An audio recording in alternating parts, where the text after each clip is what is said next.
Hi y'all, it's time to say good morning and goodbye to the state of Florida. This is my absolute last fishing session down here on this trip. I'm on my way home right now. Just dropped my girlfriend off at the airport, but I said, you know what? The wind is calmer than they were forecasting. The rain's moved out. I said, I gotta get me just a few more fish, y'all. So I've come over here to this canal lake called Lake Ida. I have been here several times in the past when I've been down to South Florida, and I love this place. It's got peacock bass, it's got giant bluegill, it's got a bunch of exotic species. I said I want to get me a few of those before we get out of here today. So we're just going to start right here. I just come through this little canal into the upper part of the lake. I'm going to put y'all in the chest. We're going raw and uncut, unedited, folks. Y'all going to see everything from right now till I roll out of here. And this is going to be a short session, folks. I got to get on the road. I need to get out of here. I'm going to start out throwing a spoon though, and we're going to fish for, I don't know, 2, 3, 4 hours. We may go to the battery dies today. We may get out of here before then. The quicker I get out of here, the more responsible I'm being, because I might could make it home tonight. But we stay too late, I'm going to end up getting a hotel somewhere and spending an extra night down here. But we're going to just throw this spoon in between the docks that we come across. When we get to the docks, we will slow down. We will throw an ultralight rod with a gulp minnow. And let me show you this. If you're new to my channel, here's the bait we're going to be throwing today. This is a sumo spoon, just a curved piece of metal with a hook. It spins and vibrates as it goes through the water, puts off a little flash. And it looks like a bait fish that is running from something. And so that's what we're trying to replicate here with this bait. And I've got it on a 15-pound fluorocarbon leader. I've got a ball bearing swivel about, I don't know, 18 inches or so up the line there. That swivel, I say it every time I use this bait, but very, very important. These spoons, this particular type of spoon here, it spins as it goes through the water. If you do not have a ball bearing swivel, you're in trouble. You will get your line all knotted up, twisted up and everything. And then above that swivel though, I've got a little worm weight. I think that's a 1/4 ounce, just to give it a little extra distance on the cast. These spoons are really lightweight. So if you're throwing on heavier tackle, which I've got a medium heavy rod here, bass rod, it's hard to cast if you don't have some weight.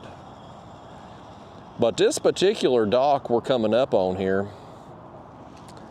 I did really good. When I was back here in November, man, I caught some big bluegill off this. I mean, these copper nose bluegill, that's what they have down here. Copper nose bluegill. It's a larger strain of bluegill that you mostly just find in private ponds that people have stocked and managed. It's not a lot of places I know of that have them in public water. And so I caught a bunch of them off this particular dock back in November, and I'm curious if they're still here. So we're gonna spend a little time around this dock. I also caught some crappie off this dock in November, some slabs. So we're gonna bust out that ultra. I'll make one more cast here with the spoon, and then we're gonna bust out that ultralight and see what we get. The wind is blowing kind of toward this dock right now. So we may have to play around with the angle that we cast at to be able to position ourselves without blowing up on the dock, but we'll figure it out. The wind is surprisingly much lighter than what they were calling for. It was supposed to be like 15 to 20 today, which is why I kind of thought I'd just end up going on home. But you know, you get outside this morning and you take a look, and I'm like, well, hell, I don't care what the weather forecast says, it don't feel like it's blowing 15 to 20. It feels very light. And so I dropped my girlfriend off there at the airport and come on out here. And when I got here, I took a look. And I'm like, man, that wind still feels light. So I said, we're going to get after it, folks. This is on the way. I wanted to maybe go down to the Homestead area, like on the way to the Florida Everglades. There's a bunch of canals I found when I went to the Everglades National Park. And those canals, it looks like you could just kind of drop a kayak in off the side of the road and be able to access them canals, which I'm sure are loaded with peacock bass and who knows what else. But my thought process was going down there, one, it's out of the way. I got to drive an hour back south, which will put me even further away from home.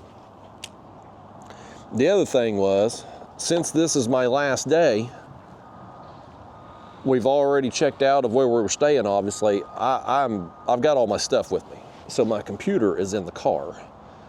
And this parking lot here at Lake Ida, it's a public park.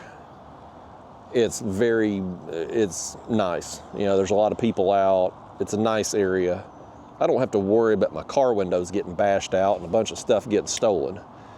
You park on the side of a road down in Homestead, which ain't the best of towns anyway. Who knows what the hell's gonna happen? You may come back with a car window intact, you may not. You may have a catalytic converter down there from the looks of things.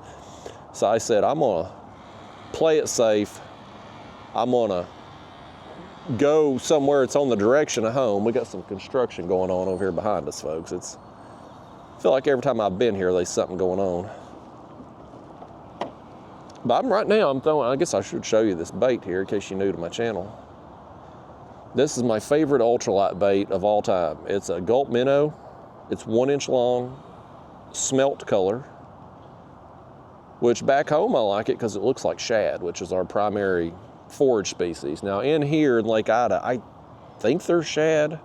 I'm honestly not real sure what the primary forage species is here, but they've gobbled it up in times past. Now I've got it on a 1/64 ounce jig head with a number 8 size hook. 2 pound test line, St. Croix Panfish Series rod, Daiwa 1000 size Regal LT reel. And I'm gonna try to get this thing. I ain't been casting this rod in 2 weeks here really while I've been down here in Florida. So my casting skills are never very good to begin with, but today seem to be exceptionally bad. I'm gonna blame it on the lack of practice last couple of weeks. I've been spending most of my time trying to catch sharks. I've had some good days and some bad, which regular viewers have seen by the time this video comes out. Yesterday was probably the most frustrating day. I had went back to, I had one. I pulled it out of his mouth. Finally had a bite at least. Yesterday I went back to the Florida Everglades National Park of Flamingo, and it's a 2-hour drive from where I was staying, 2 hours each way. And I went earlier in the day than what I wanted because of the weather forecast. We had some rain and some storms blow through yesterday, and so I was trying to fish around that, and I got drenched. It was so miserable out there. I was cold. My teeth were chattering by the time I got back because I was just soaked head to toe. I knew I was going to get wet before I left. I had a rain jacket, but I guess water had just, because I was having to fish into the wind, the water was just blowing down my rain jacket. There's fish. That feels pretty good too. Oh, that's another one of them slab crappie right there, y'all. That's one of them slabs. Get your net up here, folks. Net this thing for me one time. You gonna fish with me, Dad? I'm gonna put you to work. He just splashed us real good too. I knew when I picked up on him, I said, that's a pretty good fish right there. We'll throw him on. I brought my measuring board here. We'll stick him on there. I can't remember. Somebody told me in the comments back in November what the keeper size for crappie was, and I honestly can't remember. Well, let's stick him on a board here. Nice, buddy. He'll cross that 12-inch line right there. That's a pretty good crappie, man.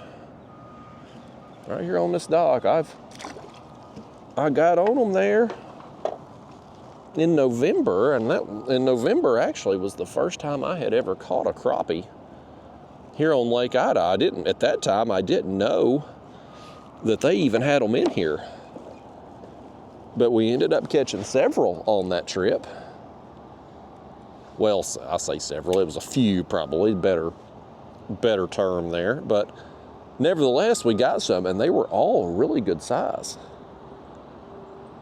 So I was hoping we might get some more today.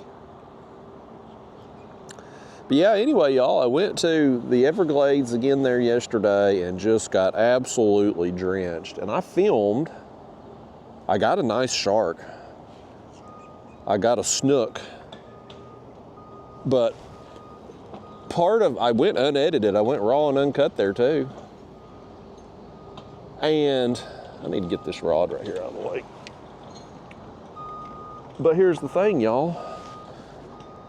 It was raining so hard at times, my microphone, the wind muff, got soaking wet, and it messed up the audio for part of the video. So I don't really know what I'm gonna do with that. I've got another day where I went to 7 Mile Bridge last week. And it was one of those trips where things went well for the first part of the trip, and then the second half I didn't do worth a crap. And so I'm thinking maybe I combine those two videos along with some other sharks that I just got like at random when I wasn't trying to film, or I had been done filming and I got another shark and turned the camera on, something like that, you know. There's a couple of those I could throw in. So I don't know what I'm gonna do with that footage. I hate to just scrap it, but the second half of yesterday, because of the microphone just being drenched with water, which is good to know for the future. If it's pouring down rain, I need to do a better job of protecting the microphone.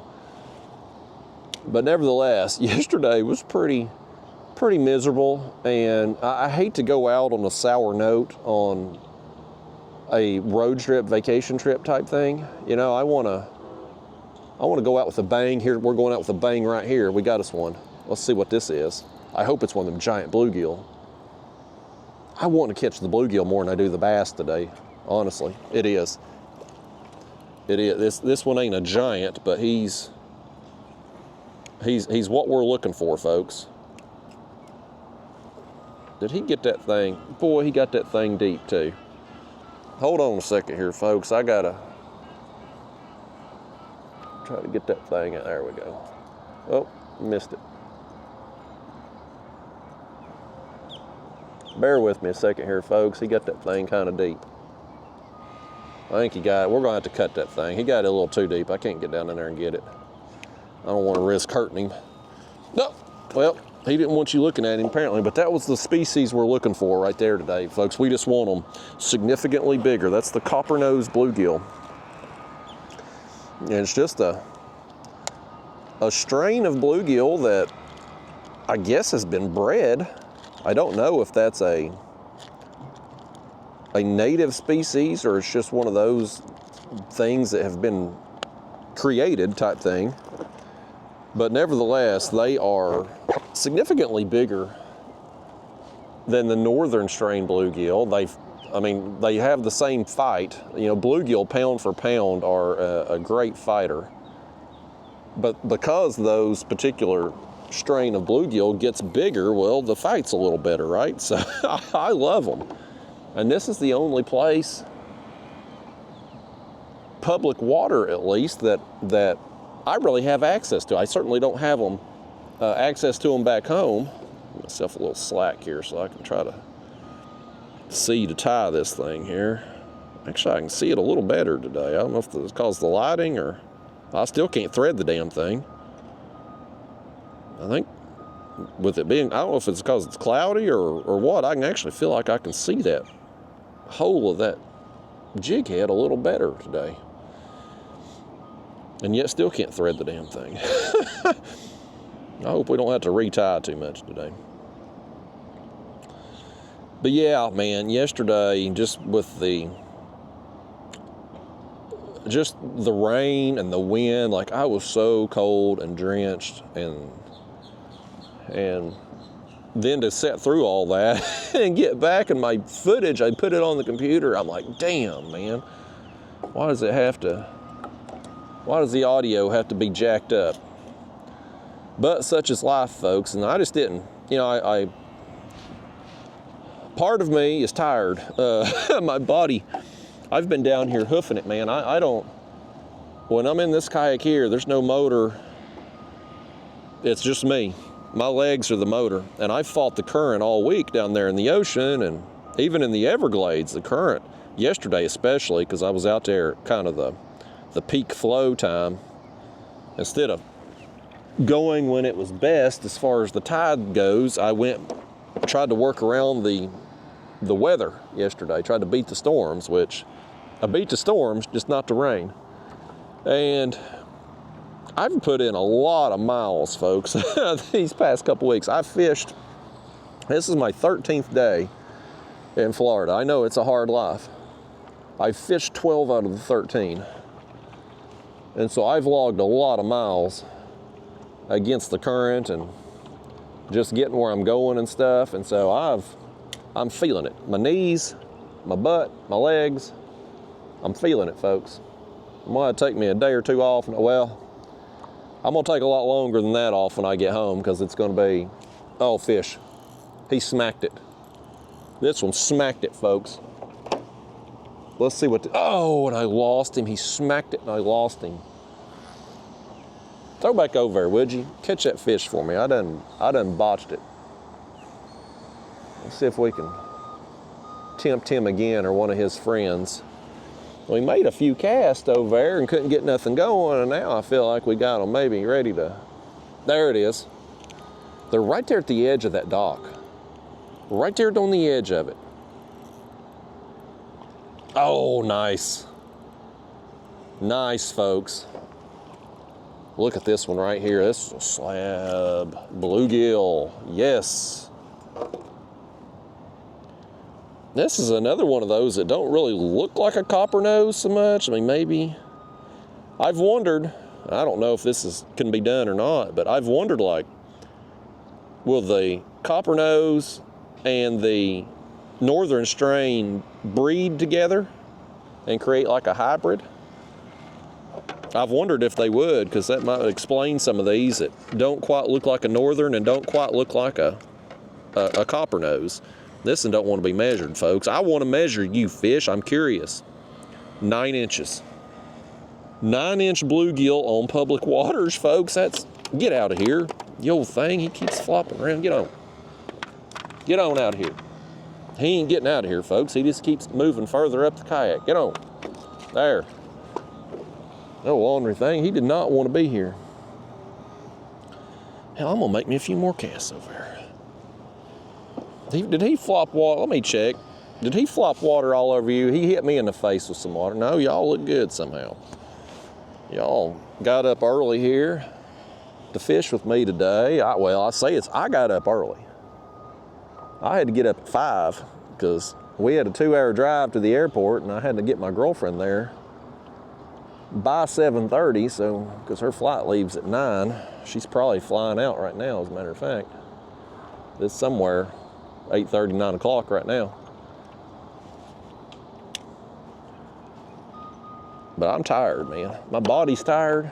I'm tired. But when I get home, I'm going home to the frozen tundra. It's supposed to be highs no higher than 30 all week long, so I ain't gonna be out there fishing, so I'm gonna have plenty of time to rest. But yeah, I've been down here 13 days. I fished 12 of them. The only day I took off was this past Wednesday. I'm filming this on a Saturday. This past Wednesday I took off because I had to come up to the airport to pick up my girlfriend, and the wind was real bad that day, and so I took a day. But every other day I've been out. I've had some really good days. I've had some okay days, and I've had a couple stinkers too. Of the 12 days now, if you conclude today, assuming we get a video today, and I think we're going to, this body of water has been good to me in the past, so I think we're going to walk out of here with a video today. But assuming we do, and assuming I'm able to combine the footage from yesterday and the 7 Mile Bridge day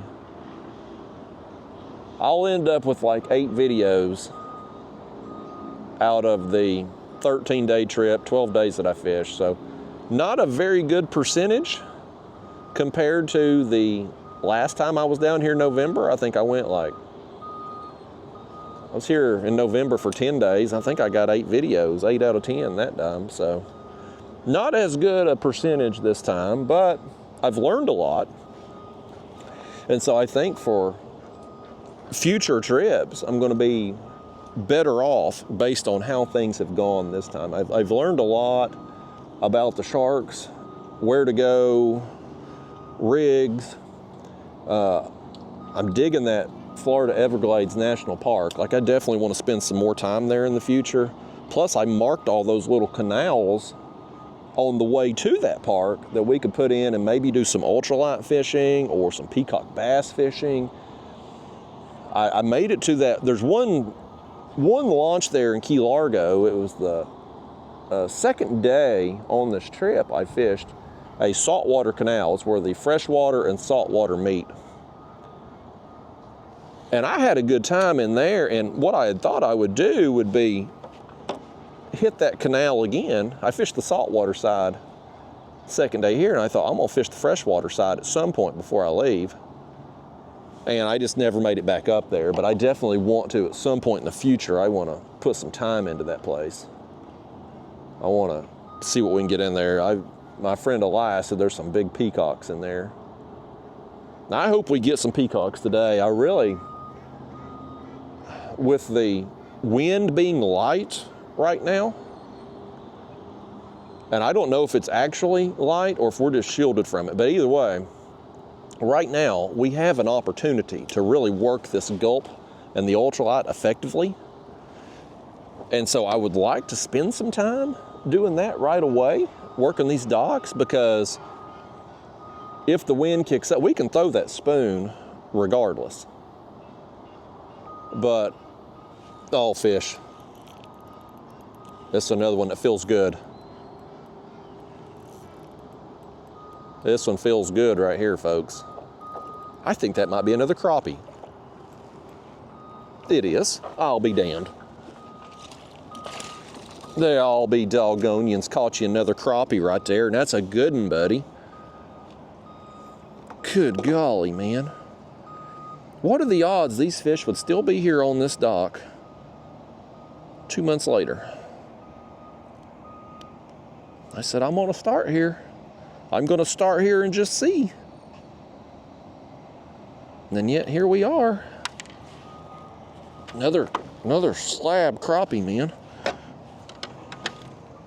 You lay there on that board. Let's see if you go over. Bigger than the last one. I think you are. That's another one about 12 inches right there. Nice, man. Nice, y'all. Hey. Give me a fist pump out there for some ultralight action, would you? I like the old ultralight rod. I've missed it, but I mean, hell, I've been enjoying the hell out of the shark fishing too. I'm into the shark fishing big time, folks. Especially them black tips. Like we've got hung. Y'all, I'll let y'all cast one time and look what yins have done. Yins have wrapped that jig around this. Oh, there was something splashing right there too. Y'all got your jig hung. It's wrapped around the damn post right there. I'm gonna try to get this thing out without having to break off since we just retied a minute ago. I don't want to get over there and spook all them fish either. I'll let y'all cast one time and look what yins have done.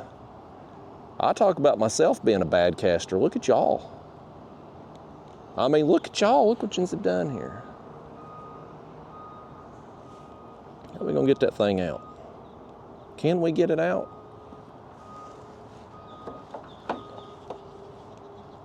I don't really see it. There it come. There it come. We got it. Y'all lucky to have me, you know it? You'd lose so many jigs and lures if it wasn't for me going up here and getting them out for you. Don't you ever forget how good I've done yins. See, I'll let you cast again. You just nailed the dock right there. You just can't cast worth a damn. But yeah, it's going to be a shock to the system, folks, when I get home after being down here for a couple weeks. It's been cooler than average for part of my trip, but today it's supposed to be 80 today, and humid too. So I mean, it's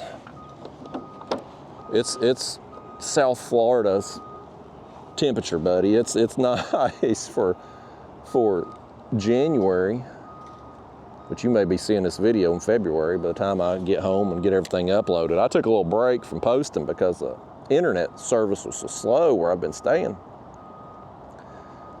I didn't want to try to spend 20-something hours uploading a video, so I just said, I'm going to wait till I get home, start posting some stuff. Like this coming week here at home, when it's highs in about 30 at the max, I ain't going to be out there fishing no way, so I'll just, even if I had been able to post while I was down here, I'd just get behind again when I get home and don't fish. And some of you's probably saying, well, Justin, why don't you just stay in Florida another week? And I thought about it, but the wind forecast down here, starting about Monday, tomorrow I probably could fish if I stayed another day. But starting about Monday, the wind forecast is looking pretty miserable down here. It's going to be 20 to 30 about every day. And that makes it tough. That makes it hard to do anything, really. If you get in some canals and the mangroves and stuff and have yourself positioned right, you can kind of hide from it, but when it's blowing that hard, it's a nuisance, man.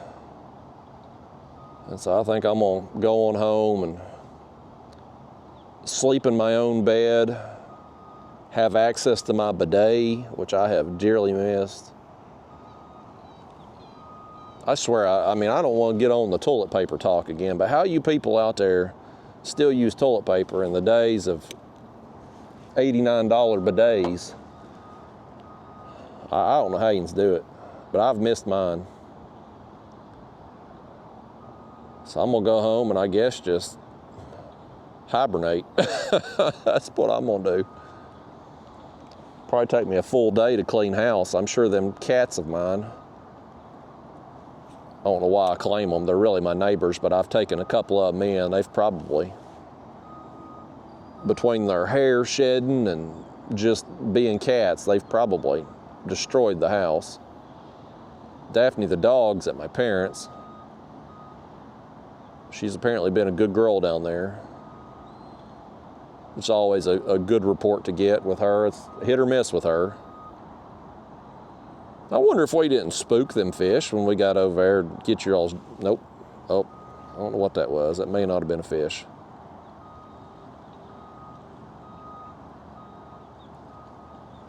Here's what I want to do. I want to do a couple things right here before we move on.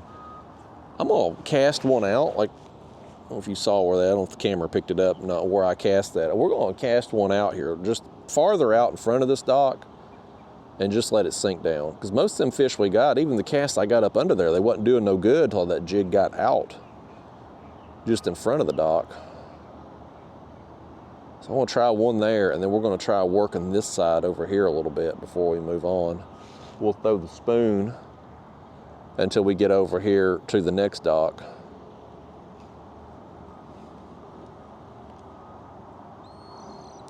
This right here though, man, this fishing right here, this ultralight, and this canal lake, Lake Ida, something tapped me. This is much needed, folks. Just a relaxing fishing session. And again, I love the shark fishing, especially those black tips. They fight so hard for their size. But fighting the current out there the last couple weeks, like, it's work, man. It's work to fish for them things. And then, of course, you got the battle of the actual fight. It's nice to come in here today. There was a little current going through that canal, I guess probably from the rain yesterday and last night. But it's nothing like what I've experienced this past couple weeks, and where we're at right here, I don't feel like we're fighting any kind of current. Only thing that's moving us is the wind. Hell, that sun might even peek out a little bit there today. It's supposed to clear off. It sprinkled a little bit on the way to the airport, but it didn't come any heavy showers or nothing, so I think we're going to be good today.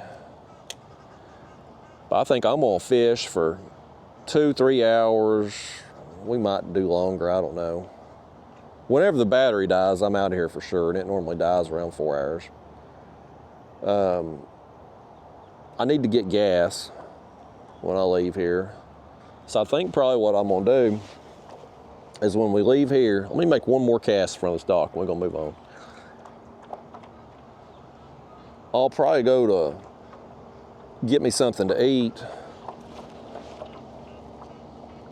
while I'm getting gas, you know, or whatever. And that way I can just get on the interstate and go. I'm gonna try to make it. I don't normally like making a long drive, but I made it down here in one day. I left super early in the morning and got all the way to Isla Mirada on one day. So I may do it again just to save the expense of a hotel. But if I get too tired, I'll just pull off and get a room for the night. Since the weather's going to be crap at home, I don't really have a pressing need to get home right away. I'm a cheap ass, and I don't want to spend $100 on a crappy hotel, and especially with my kayak there in a random parking lot. I got to give this thing a good cleaning when I get home too, folks. All right, let's throw this spoon a little while. I have gotten everything rusted, man. Well, first off, before we move on, let me show you this. Look at my pedal drive, folks. Look at the bottom of it here.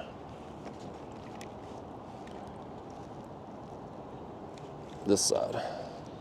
This side's the worst, but look at that, man. My drive got all rusted this week from the saltwater corrosion. This side's, that side's better.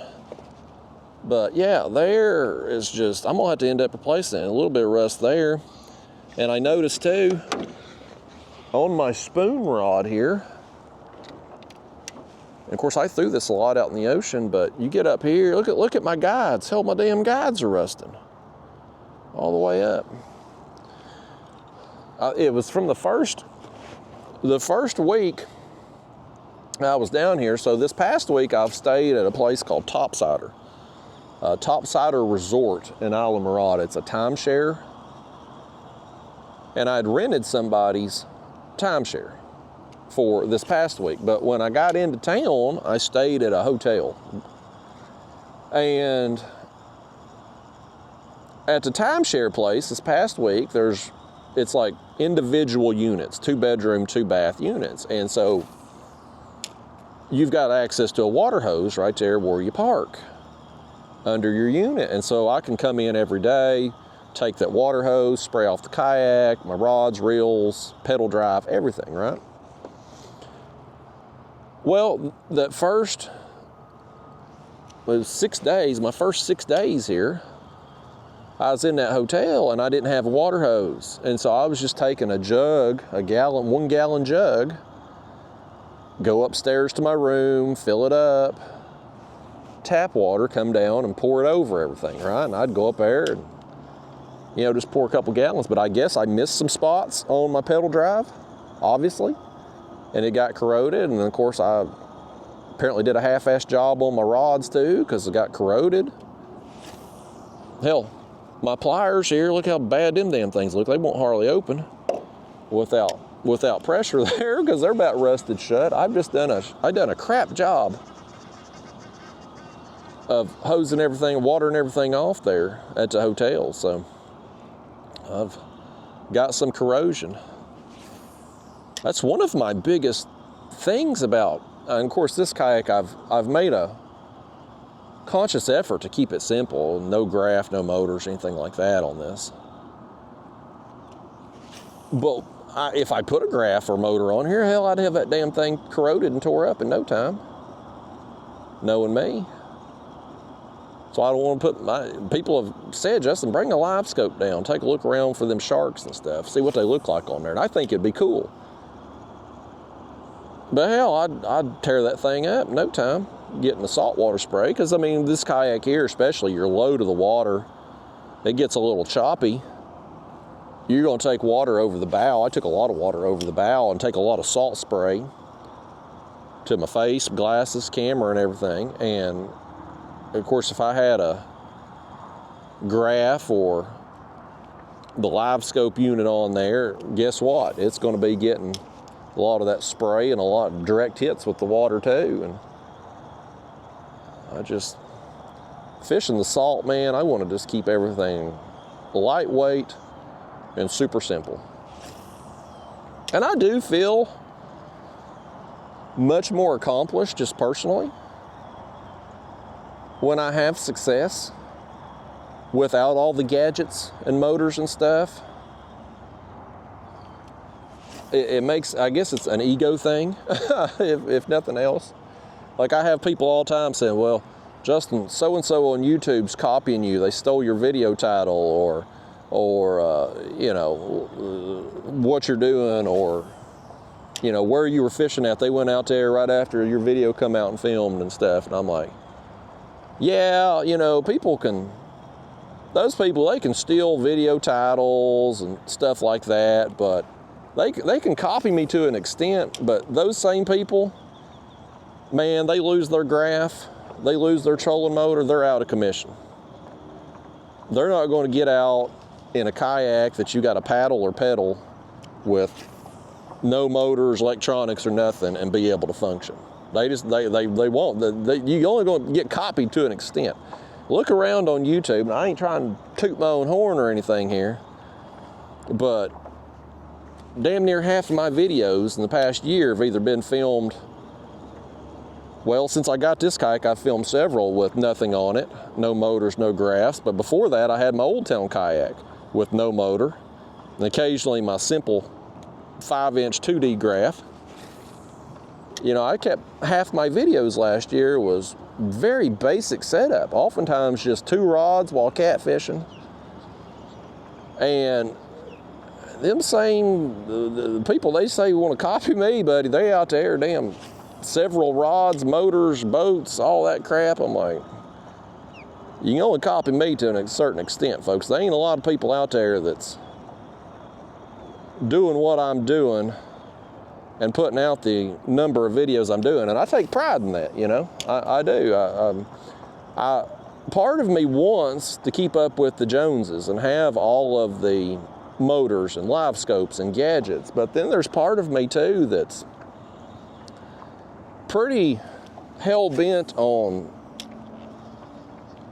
staying close to my roots. You know, I want to have the gadgets, I want to have access to them, but I don't want to be dependent upon them. You know, if of course my other kayak has the motor and all that stuff, but if it goes down,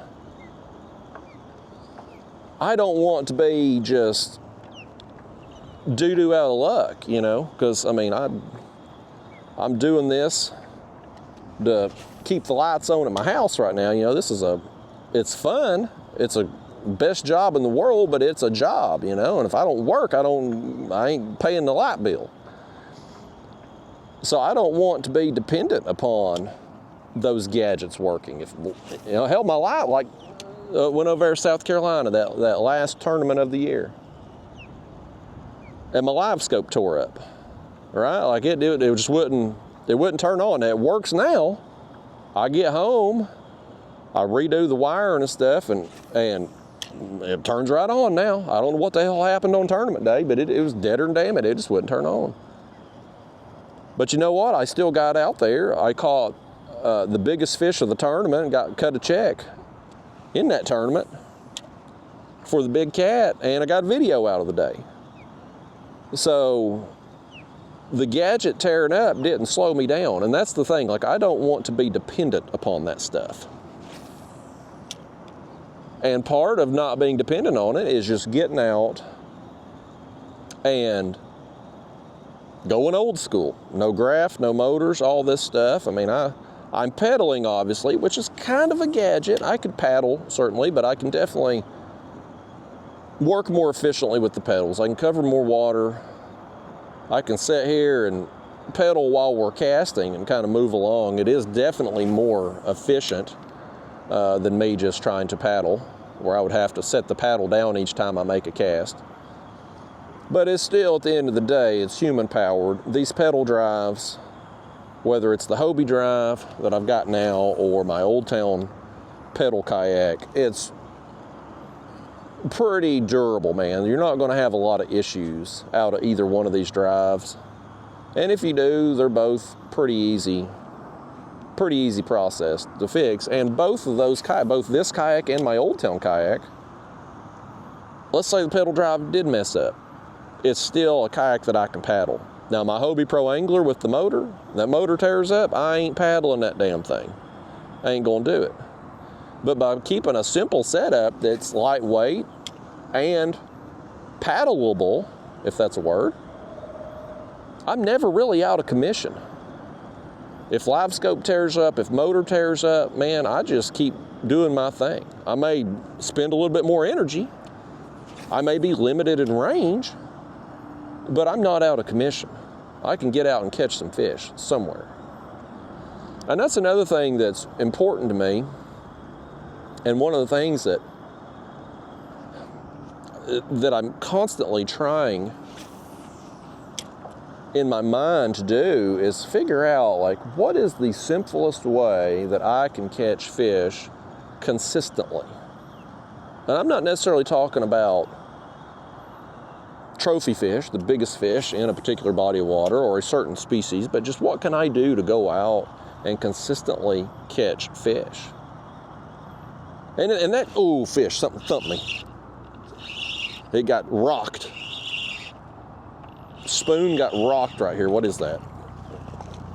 Oh, that's a little, is that a little striper? What do they call these? Sunshine bass, I think, maybe.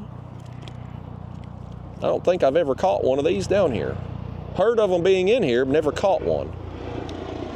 Nice. As helicopter man flies over. Back it up a notch here. Them things usually school, so there might be some more over there. But like I was saying, I don't want to be beholden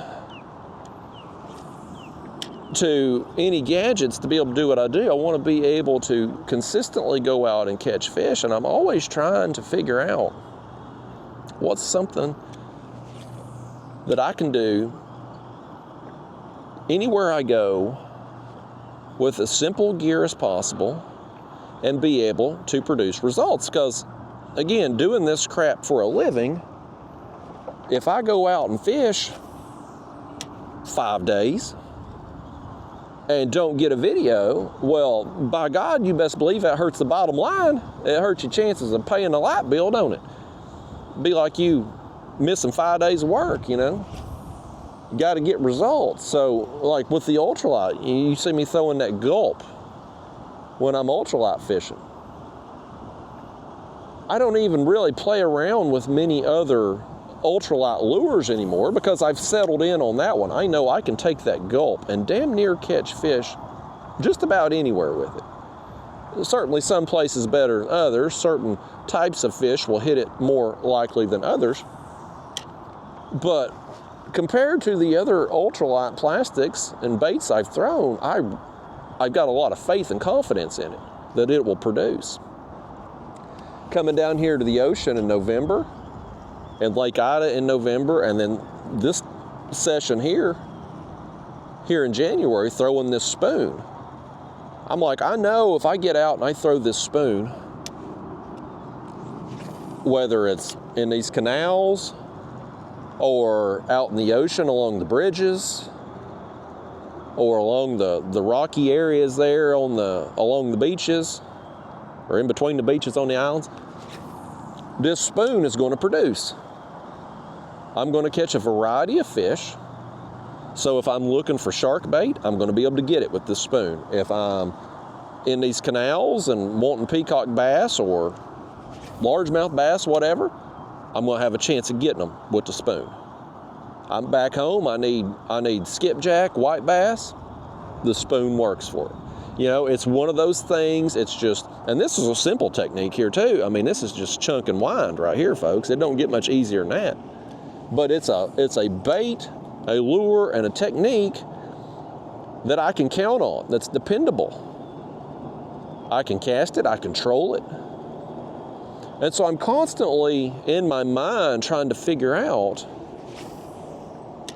how can I get results in the simplest way possible, consistently? Now, catfish, my catfishing's a little different, I guess. I'm constantly thinking about that too. But there is I think an expectation, because I've caught so many big catfish on video, I think there's an expectation that I need to catch big catfish on the regular. And so I think there's I don't want to say a pressure on me, but just an expectation on me to do that. And so when I'm catfishing, I'm oftentimes, maybe instead of doing what will get maximum results, I'm doing what I think will give me the best chance of catching that trophy fish and still allow me to have fun, which is also important to me. That's why you see me suspend fish so much, because I know I got a chance at catching big fish, but I'm also going to have maximum fun. There's a balance there with that. But if I was just going out on any given day and saying, I just got to go out and catch fish today, well, hell, I'd downsize everything. I'd downsize my baits, I'd downsize my hooks, I'd make sure, and if I did that, I honestly doubt I'd ever get skunked for catfish. I'm sure you would occasionally, but if you really downsized everything to the point, like a lot of times I'm getting hit when I'm catfishing on my larger catfish baits, but it's just dinks, they can't hook up. Well, if you size your baits and hooks to where those dinks can hook up, you're going to catch a lot more fish. And like before I left to come down here on this Florida trip here in January, my last few trips at home catfishing, I was just taking out, one of the rods I dedicated was a spinning rod, and I was catching me some threadfin shad and putting on that rod in addition to my other rods with the larger baits, right? Well, hell, the damn smaller rod was, the last catfish trip, before I come down here, I got a video because of that damn light tackle rod. And that's the kind of thing, hell, you can replicate that pretty much anywhere you go. Everything's going to eat a threadfin shad if there's shad in the lake, because it's literally the bottom of the food chain. Now, you may catch a bunch of small fish, but hell, if your tackle's sized appropriately, you're still going to have a good time. So I think one of the things, when I get home and it warms up a little bit, I still need to get this kayak out and try out my rod holder setup system. These rod holders I got on here I've used for the sharks. I've got those on there because my drag's not going to be very tight, right? Like with the sharks, I've kept my drag very loose, turned the clicker on. I don't need a stout rod holder system for the way I was shark fishing. But for catfishing, specifically suspending baits, I do need a little bit more robust setup. And so I've come up with a way to mount rod holders onto this particular platform that I think is going to work out for me. I just didn't get a chance to try it out before I left because of the weather. But I think one of the things I'm going to do with this kayak here, I can only fish 2 rods for catfish in this thing. It's too small a platform and it's too lightweight and easily moved. I think if I try doing more than 2 rods for catfish in this, I'm gonna end up in a tangled mess all the time. So, I'm gonna use 2 rods, but what I think I'm gonna do is keep a lighter tackle rod and smaller baits, bust some fish, get the action, but also try to swing for the fences. I think that may be something I do when I'm in this kayak is, because I mean normally if I'm going out and I'm fishing 2 rods, I want a head bait and a chunk of whatever bait I'm using, right? Because I catch a lot of big fish on the head pieces, and I get some big fish on the chunks too, but I get a lot of action with it. You can holler at that bird over there, tell him to don't talk to me like that. That's rude of him. I don't think he's happy with us being over here. That heron over there don't look very happy either. There must be some bait over here. Some bait fish for all these birds. Them white ones are eating up there on the grass, but that heron, he's a fish eater. And if he's flown over here, it's because he's seen something along the edge of the water there that he thinks he might could eat. But normally, you see me, I'm throwing a head and a chunk, right? And I'm going to hopefully bust a big fish on the head bait and hopefully get me some action. That bird is mad at us. If he comes over here and flogs me, I want y'all to have my back. But I want the chance for big fish and the chance for numbers, right? And typically, if I'm throwing a chunk, I'm throwing a big enough chunk that I'm hoping to weed out some of those smaller fish. But I think when I'm in this kayak, I think what I want to do, I'll still do that certainly in my other kayak, but when we're taking trips in this one, I'm thinking maybe we go big and we go small.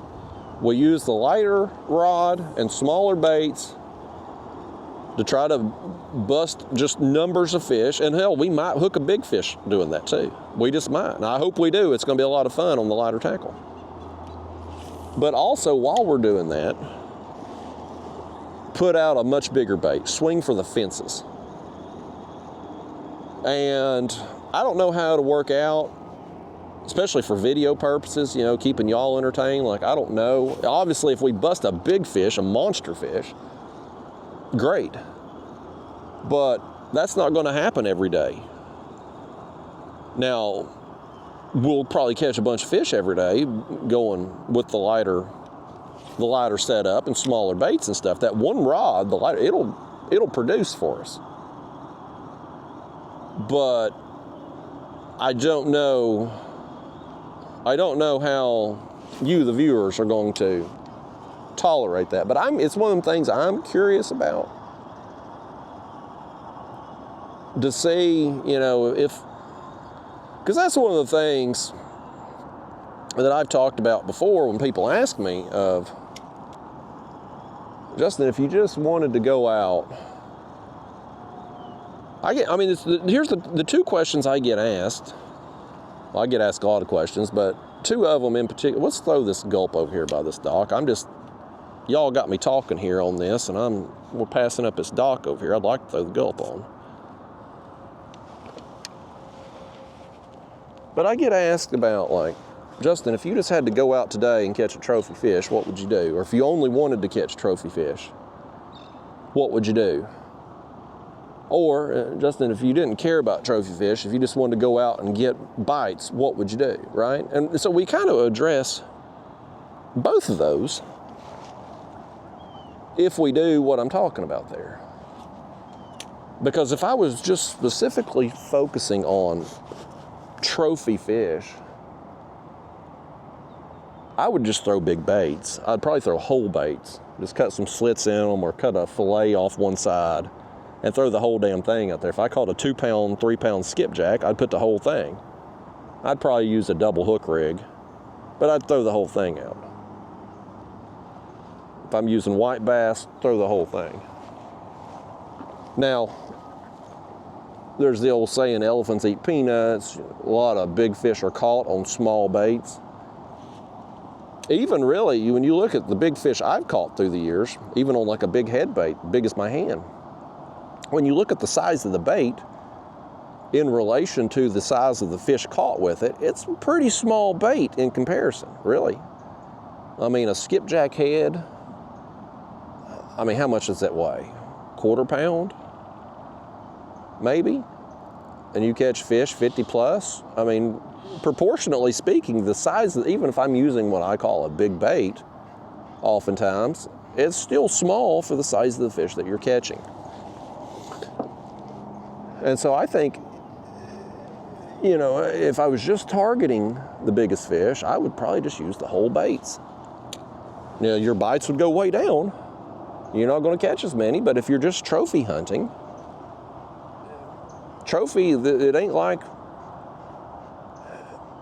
to me, trophy hunting ain't like trophies of today's world, you know, where these kids, you play a sport and everybody gets a certificate, everybody gets a participation trophy. Oh, something hit me as soon as it got back up under there at dock, man. That one was up under there a ways. Let's back it up. What is this? What is this right here, folks? Oh, that's another one. Boy, this one's all striped up too. Get that net right there. Net this one for me, y'all. Oh, buddy, look at this. This right here, folks. That's another one of them old copper nose. He is thick. Oh, man. This thing, y'all. This is one of them that's, he's probably 9 inches long and 4 inches tall, and he just flopped. They don't want to lay on a measuring board, but look how tall this thing is, man. You sit there a second, fish. He's 8 3/4. What the hell is that thing on there? Get that off there. 8 3/4 long. Let's start him here at the 8-inch mark there for the width, because my board starts at 8 inches. 8 to 12.5. So he's 8 3/4 long and 4.5 tall. I'm gonna hold you up here in the light, fish. Look at that, man. That might be our thumbnail right there, folks. That is awesome. Look at the orange on him up there. And the tip of his tail that he don't want to spin around to us. Nice, y'all. That, folks, that's worth taking a little delay getting home for, buddy. That right there, man. He was up under that dock, too.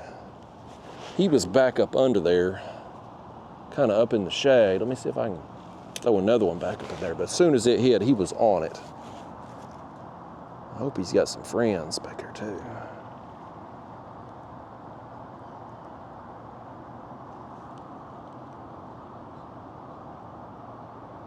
Nothing on that. I'm going to throw over there between them other two posts right there. Let's see.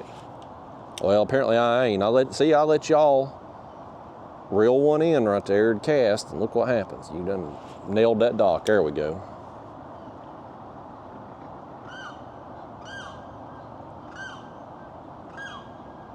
Nothing. We must have just put it right on that fish.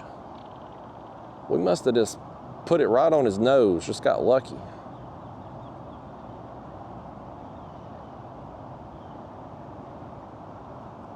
I'm still gonna make, I guarantee you wasn't over there alone. I'm gonna make a few more casts over there, folks.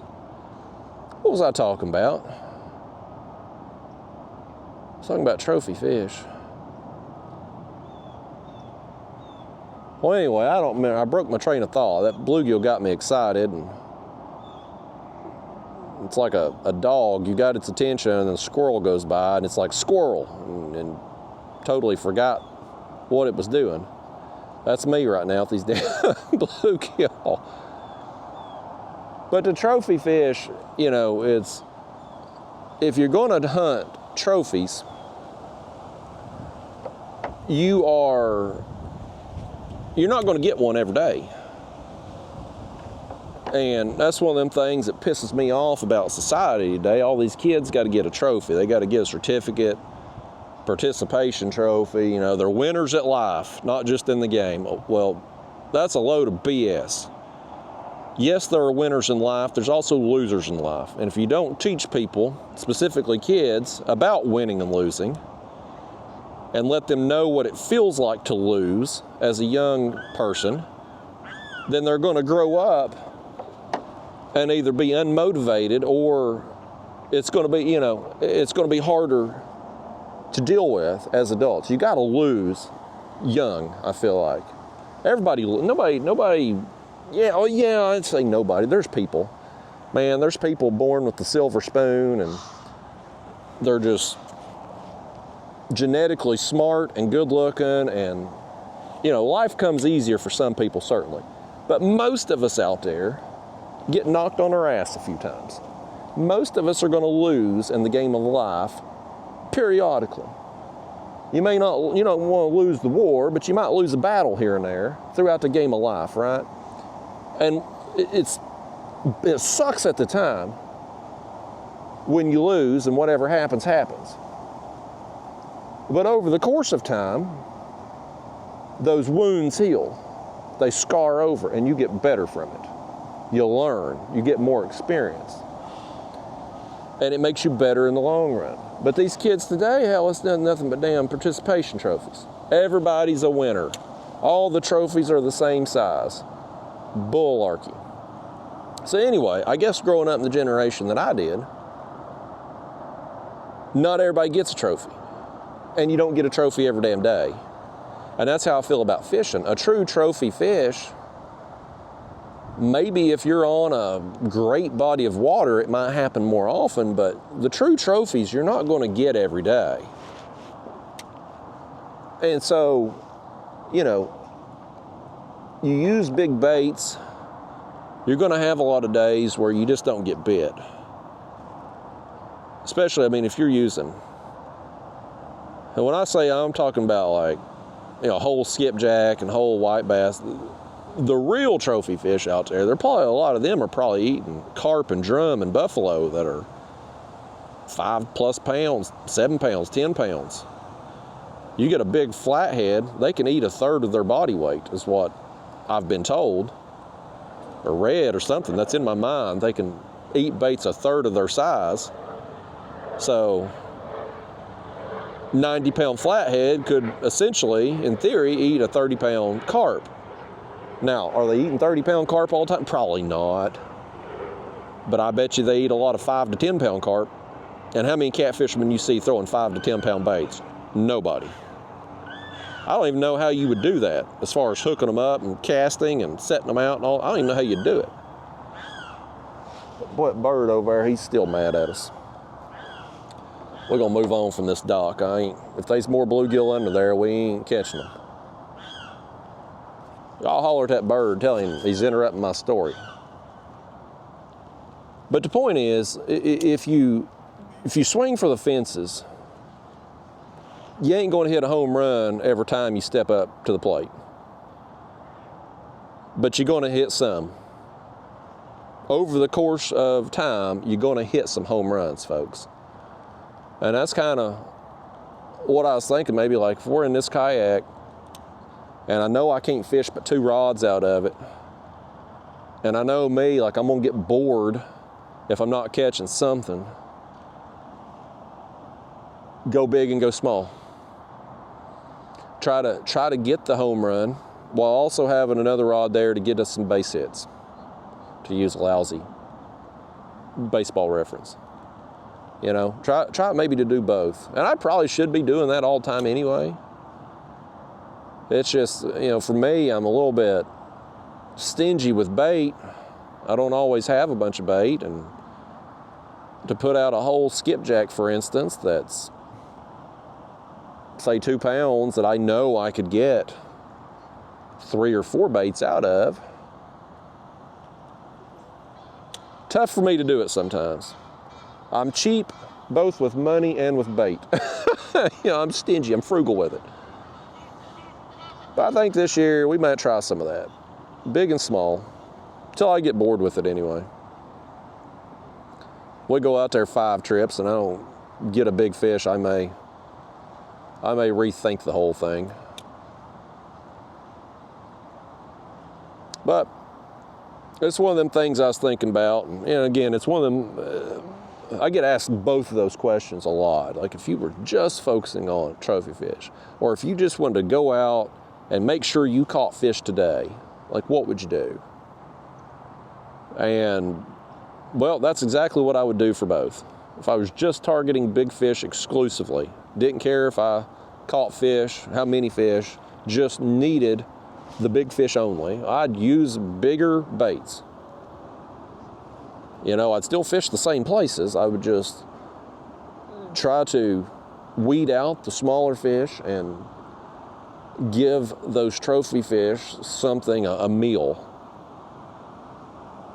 If you ask me what I would do if I just wanted to go out and piss this bird off, I'm going to throw a cast over there and piss him off, run him off, look at him go. That's what you get, bird. Your friend's been over there squawking at me, now I got it in for all of you.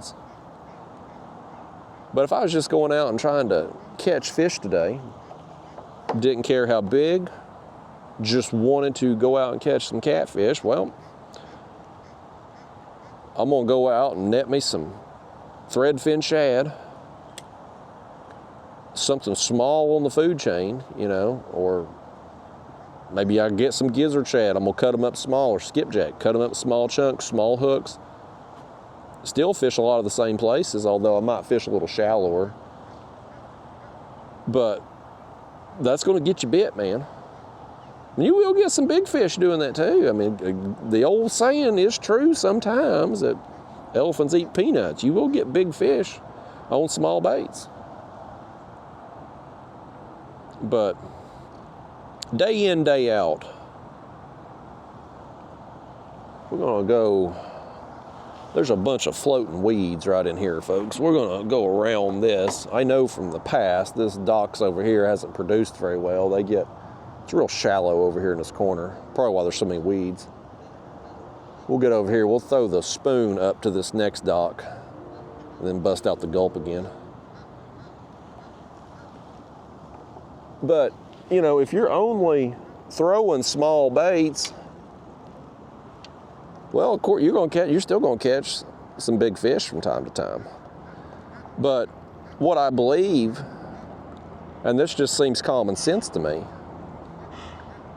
those biggest fish, what are they eating most of the time? Like when you catch a big fish, sometimes they'll puke up what's in their stomach. I can't tell you how many times through the years I've had one puke up a drum, a small carp, buffalo, something like that, that might weigh a pound or two. That seems to be the most common size that I've seen big fish puke up. It's probably baits in that 12-inch range, I've certainly had a lot of crappie get eaten, things like that I've used as live baits,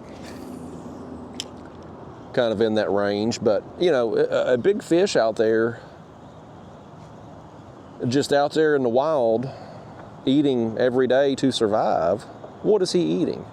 He's not finding little chunks of skipjack cut up and laying on the river bottom floor for him.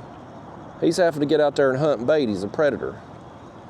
And if he does find a fish that has died and it's down there on the river bottom, maybe a fish that's just died of natural causes. How many gazillions of fish are there in any body of water at any given time? A lot of those fish, of course, are going to die of natural causes. And they're going to find their way down to the bottom of the river floor. Those catfish are going to eat them. They're opportunistic. Yes, they're predators, but they're opportunistic. They're eating whole fish that fall down, right? If a crappie or bass dies of old age and finds its way to the river bottom, sure, the small fish, they'll be there chewing on it and tearing it to shreds and stuff, but that carcass that's left, I imagine a lot of those big fish are probably going to eat it. Whole fish, not just little perfectly sliced chunks that us catfishermen oftentimes use. And so I would try to give them what they're finding on the regular. That's what I would try to do if I was just looking for trophy fish exclusively, which is a different mindset. You gotta, I mean, if you're looking for that one biggest fish in a body of water, well, you got to be out there when he's eating, and you got to give him what he wants, because he can have whatever he wants. He's the apex predator of that body of water. So anyway, that's my thoughts on that, folks. But that may be what we end up doing in this kayak, because I really want to hook a big catfish in this kayak. The shark fishing has been amazing in this thing. And of course, nothing's going to pull, nothing back home is going to pull like a shark. Nothing. Now, you can't replicate that at home. Well, I can't at my home anyway. I don't know where you live. You might be able to replicate it. But the power of those sharks, man, you can't. Oh, crap. Y'all got hung over there. Put this rod behind me again. Just can't replicate that, but it would still be a blast to catch a big cat in this, what's basically a paddleboard here. I mean, it's a kayak, but this is the whole type of a paddleboard. This is a pretty awesome platform to fish from. I love this thing. It's not for everybody, that's for sure. Boy, we got hung in something good right there. What the hell have I don't think we're gonna get that back, folks. I thought I'd get over there and pull it free, but we ain't. Y'all done broke off again. I told you not to cast over there. I told you not to, and you done it anyway. Look what happened now. Let's back us up off that boat right there before we get clipped. That prop. Yeah, I mean, this kayak here, it's not for everybody.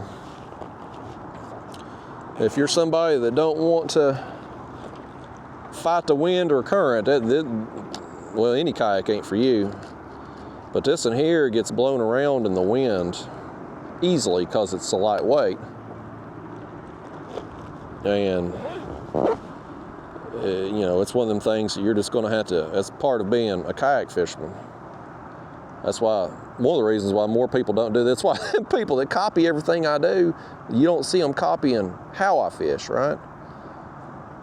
Because usually you can't be too lazy and be in a human-powered kayak and fighting current and windy conditions and all that. But man, is it a blast! I've fallen in love with this kayak. It's the most fun kayak I have ever fished out of, because when it works out, man, it works out. Like, there's going to be some days in this kayak that I just don't get to go because of the wind or water conditions or whatever. Because I mean, in choppy conditions, you are going to take a lot of water over the bow. Like, it's going to be a rough ride in this thing. I got in one of those situations the other day when the wind kicked up. I didn't know if I was going to make it back to shore, y'all. I really didn't. That's probably the most scared I've been in any of the ocean trips, was when that wind kicked up. It was going with the current, and I was pedaling with everything I had and barely making progress against it. Now, I was taking a bunch of water over the bow, too, going into those waves. Like, this kayak, it's not the best for rougher water. You'd be better off in some other kayaks, or definitely certainly a boat, as far as getting most trips in. But boy, just from a fun perspective of it, I mean, I've had several kayaks now throughout my time, you know, of kayak fishing, which is, boy, the years are really adding up, folks. I think I got my first kayak, I think it was like 2008-ish, I think. So we're 2025 now. That's damn near 20 years, 17 years. Folks, that's a long time. So I've had a lot of kayaks. This is my favorite. Easily my favorite. Nothing comes close to the rush of catching fish in this thing. And even as far as like ultralight fishing, doing what we're doing today and stuff, this is still my favorite because of the maneuverability of it. It turns on a dime. I do have to sit there and pull them cords and stuff to go forward and reverse with the pedals. So that's a little bit of a nuisance. The Old Town pedal drive, the bicycle style, if I need to go backwards, I just pedal backwards. So from that aspect, but this kayak is so maneuverable. It's way more maneuverable than any other kayak I've had. This thing will literally, you pump your feet in calm water, and you can just sit there and damn near turn on a dime. Just do a 360 right in place. Like that's just one of them things you don't typically get out of a kayak. You especially the larger kayaks, they're like barges to turn. But this one here, very maneuverable for this style of fishing, and very fun because they're so maneuverable, or so, so lightweight. You get the kayak sleigh ride with the big fish. So it's really the best of both worlds. I'm gonna go back to the gulp here for this dock. The wind, we're more exposed to it here, it seems like. But I still want to throw this gulp a little bit around these docks. And this canal here that we're coming up on is where I had a lot of success with the peacocks. I don't know if I was in a weed. No, I think I was in a fish because he just broke us off. I don't think a weed would have broke me off like that. We're going to end up throwing over here again, folks. Let me get me another one tied on. Dadgummit. Might have been one of them exotic fish, got some teeth or something. Another jig out of here. I keep all my jigs in this little box. This was a plastic Catfish Sumo hangry hook box, and I've got everything I need in there. Got some 1/64 ounce for this. I'd put some 1/16 in there for the ocean. Got some 1/32. Gosh dang it, the sun's come out now. I can't hardly see that damn jig eye again. I was doing good when it was cloudy. I was able to see it better. I can't half see it.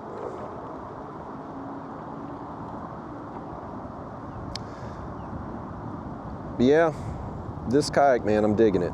And I think as far as buying it goes, of course, I bought this one used.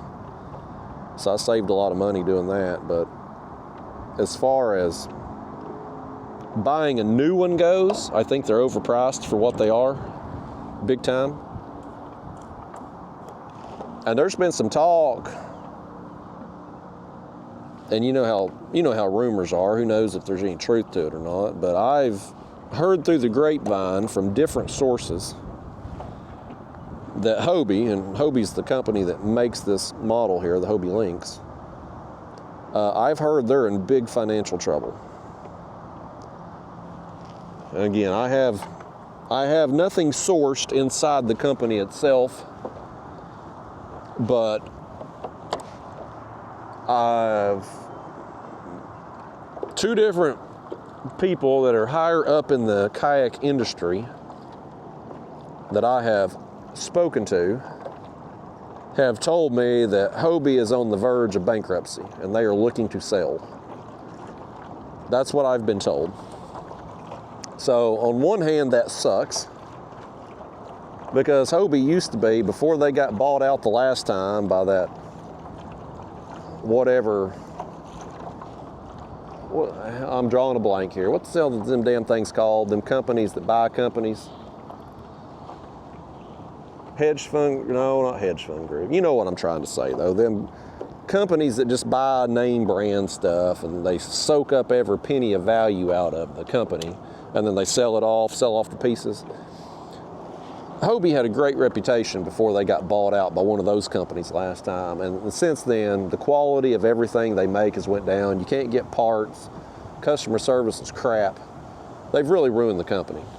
And it's a shame. I'm not a Hobie fanboy. You know, I'm going to use what's best for me.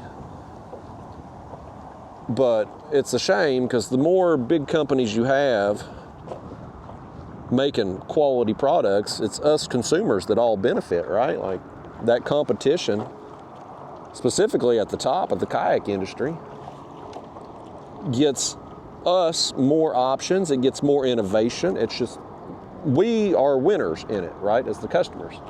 And so to see a big company like Hobie struggle and be potentially on the verge of bankruptcy, it sucks.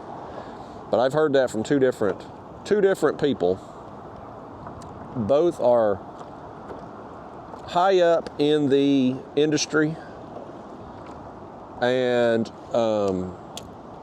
neither have anything to gain by telling me such a thing if it was a lie. Like there's no benefit for them lying to me about that. That's what I'm getting at. So I'm inclined to believe it's true, and so I'm a little concerned. What happens if they file? I'm assuming somebody would probably buy either the name, the designs, whatever, you know. But what happens? You take a kayak like this. I don't think it's a very popular kayak in their lineup. Like I don't think they've sold a lot of them, so when it's time for me to get another one, if there ain't something else comparable on the market, and I don't know why there would be, because, you know, other companies look around, and I nailed that dock again. I can't cast worth a damn. But why would another company make something comparable to this if this one ain't selling? So I'm a little concerned about that.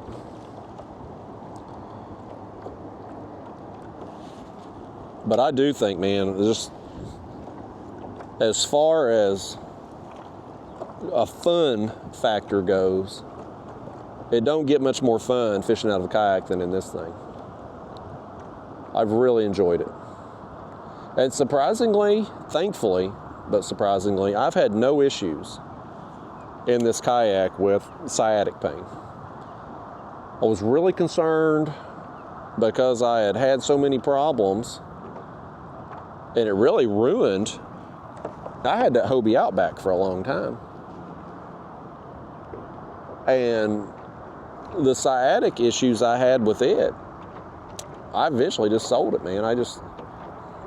I kept having problems, and I eventually give myself piriformis syndrome from pedaling it so much. And I was concerned. I was real hesitant with this pedal drive because my body just historically hates it so much. But surprisingly, I've not had any issues since I got this thing. Oh man, we got wind loop there in our line. We're having some malfunctions here, folks. Get your line fixed there.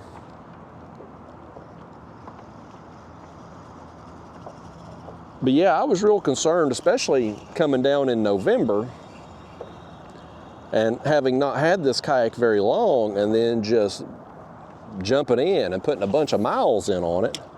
I was like, man, I'm really setting myself up for hurting myself. But I didn't have any issues in November. And now coming down here in January, of course, I was certainly in better Hobie pedaling shape this time coming down. I mean, like right now, I mentioned earlier, my body's tired from all the miles I've put in on this thing. I can feel it in my knees, my legs, my butt and stuff. But it's not pain, it's fatigue. It's because I've done so much. I need a couple days of rest out of this thing, that's all. I'm not injured from it. And I don't know why I had so much problems with the other one versus this one. The two schools of thought I can really come up with is, one, I'm just in better physical shape now. I'm in a lot better physical shape right now than what I was back when I had my Hobie Outback. I work out every day, especially lower body. I do a lot of stretching. I'm just in better physical condition now. And maybe that helps with it.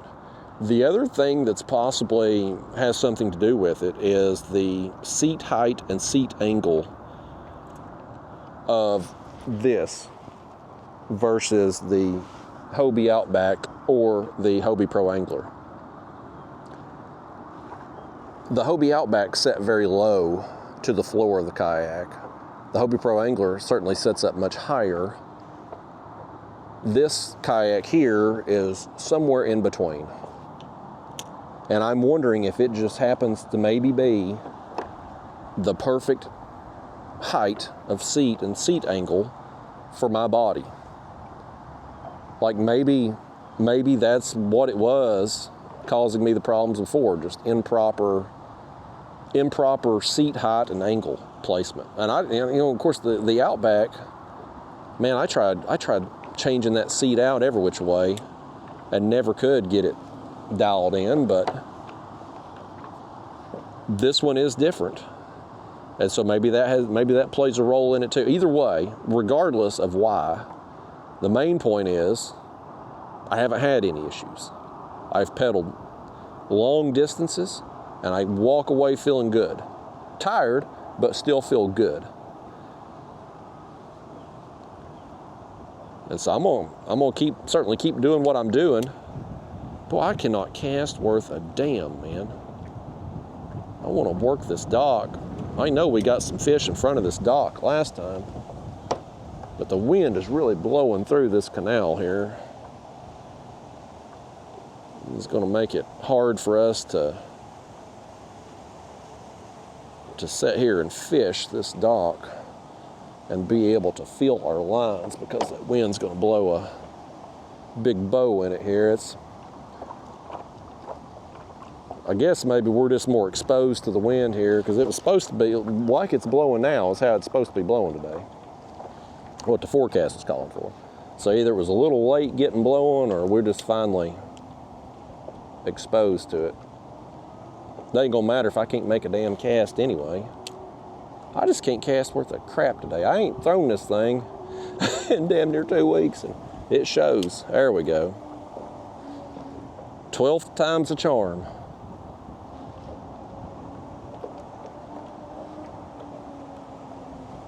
Yeah, I'm grateful that I ain't had no issues pedaling this thing.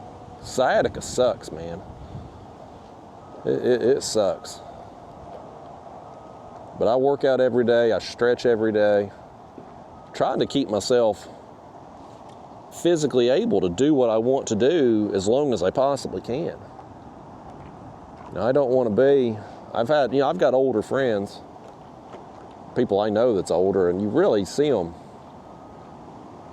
go off a cliff, man. The human body is the most amazing machine on planet Earth. I don't care about all the computer technology stuff. The human body, nothing tops the human body as far as machinery goes. Its ability to heal itself and to run as effectively as it does for as long as it does, with us just putting crap into it, with all the processed food and garbage that we eat and things that we expose ourselves to. It's amazing, but at some point, the body gives out.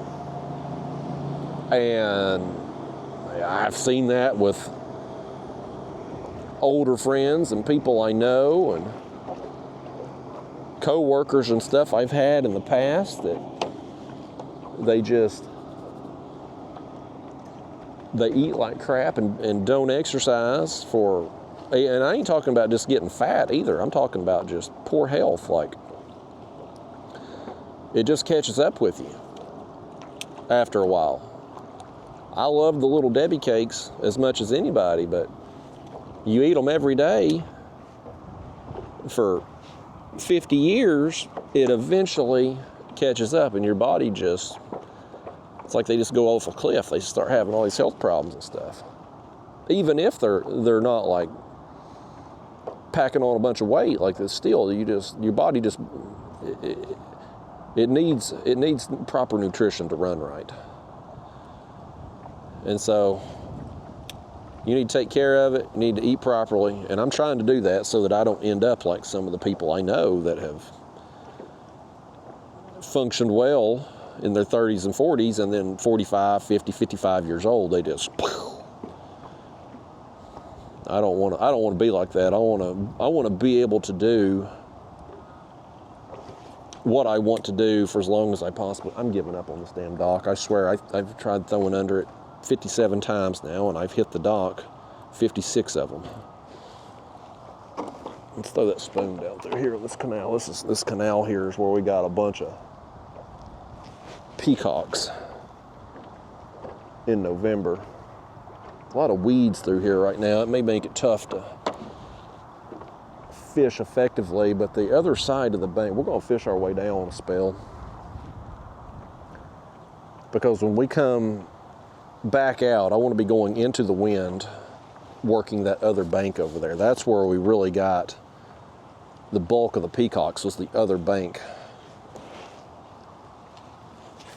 I don't know if we'll get any today or not, but today's going to be the warmest day of the week, and yesterday, although it rained, was pretty warm too, so I'm hoping maybe they've bounced back a little bit from them cooler temperatures that we had. Definitely cooler than average down here. That ain't a fish, folks. I'm reeling in one of them weeds. Don't get excited. There we go. But yeah, just to finish it off, I mean, I want to be able to do what I want to do for as long as I possibly can.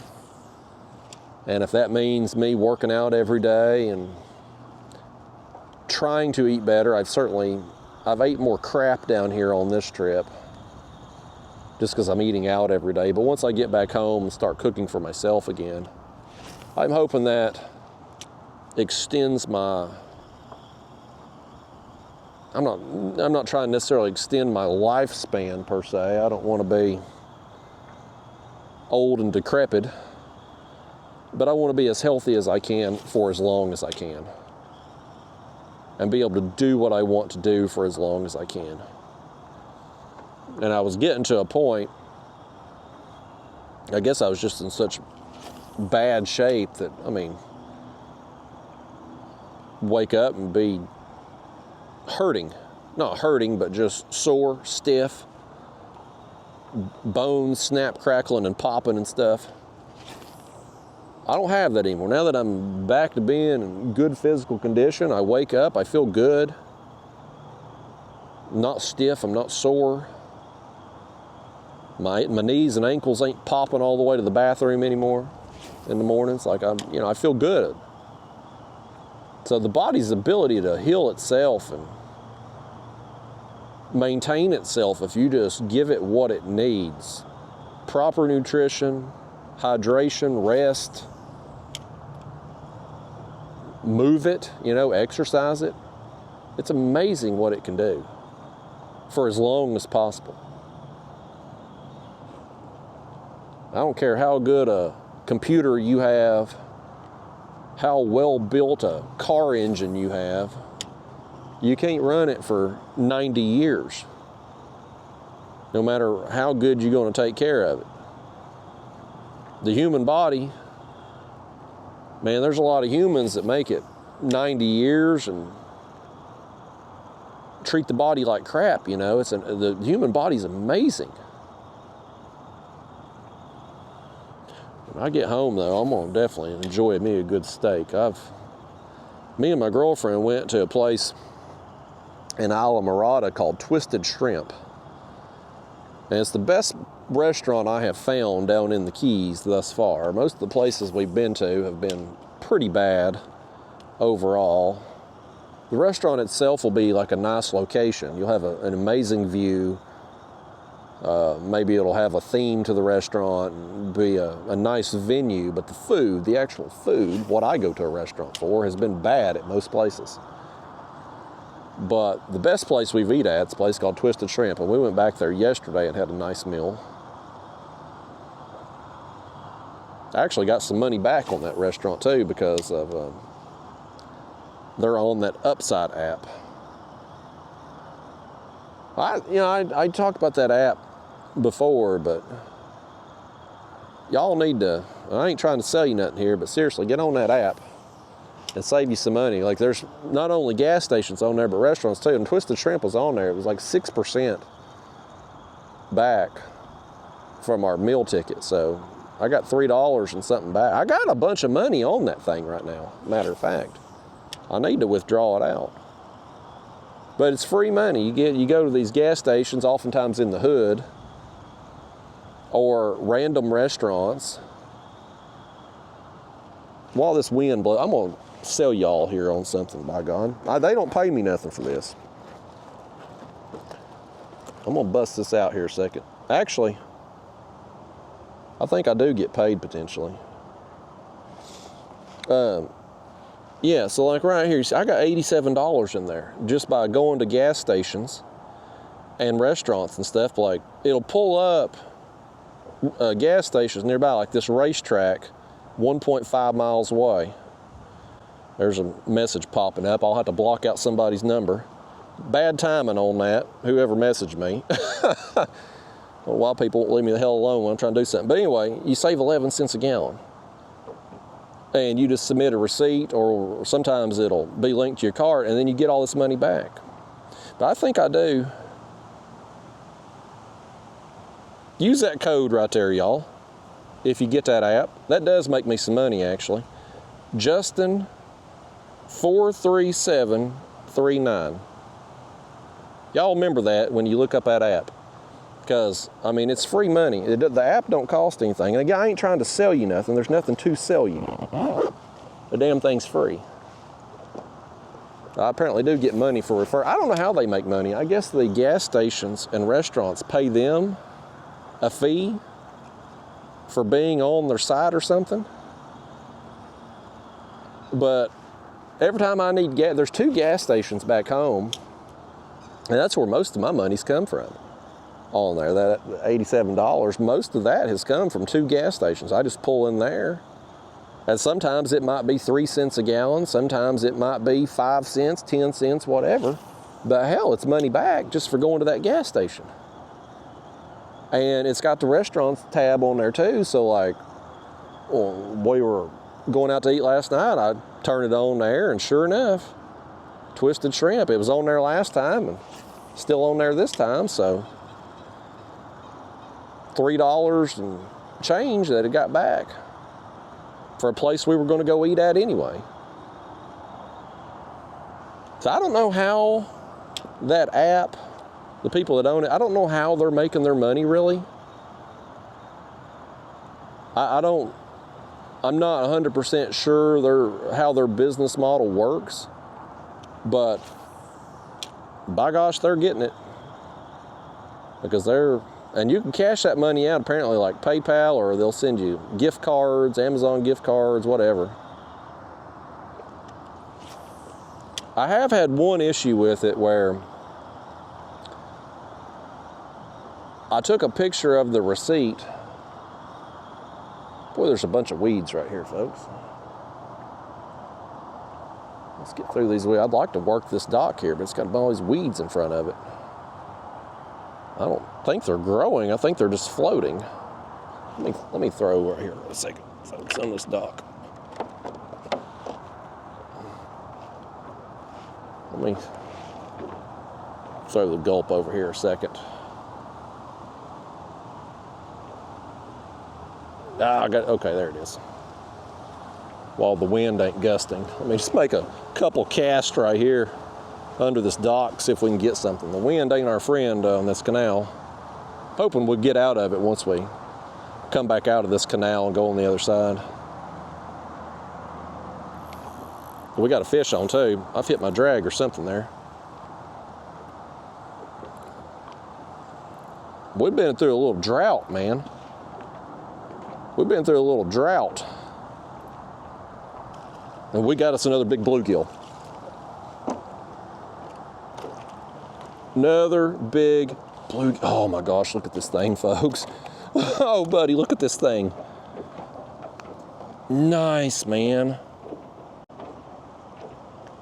Nice.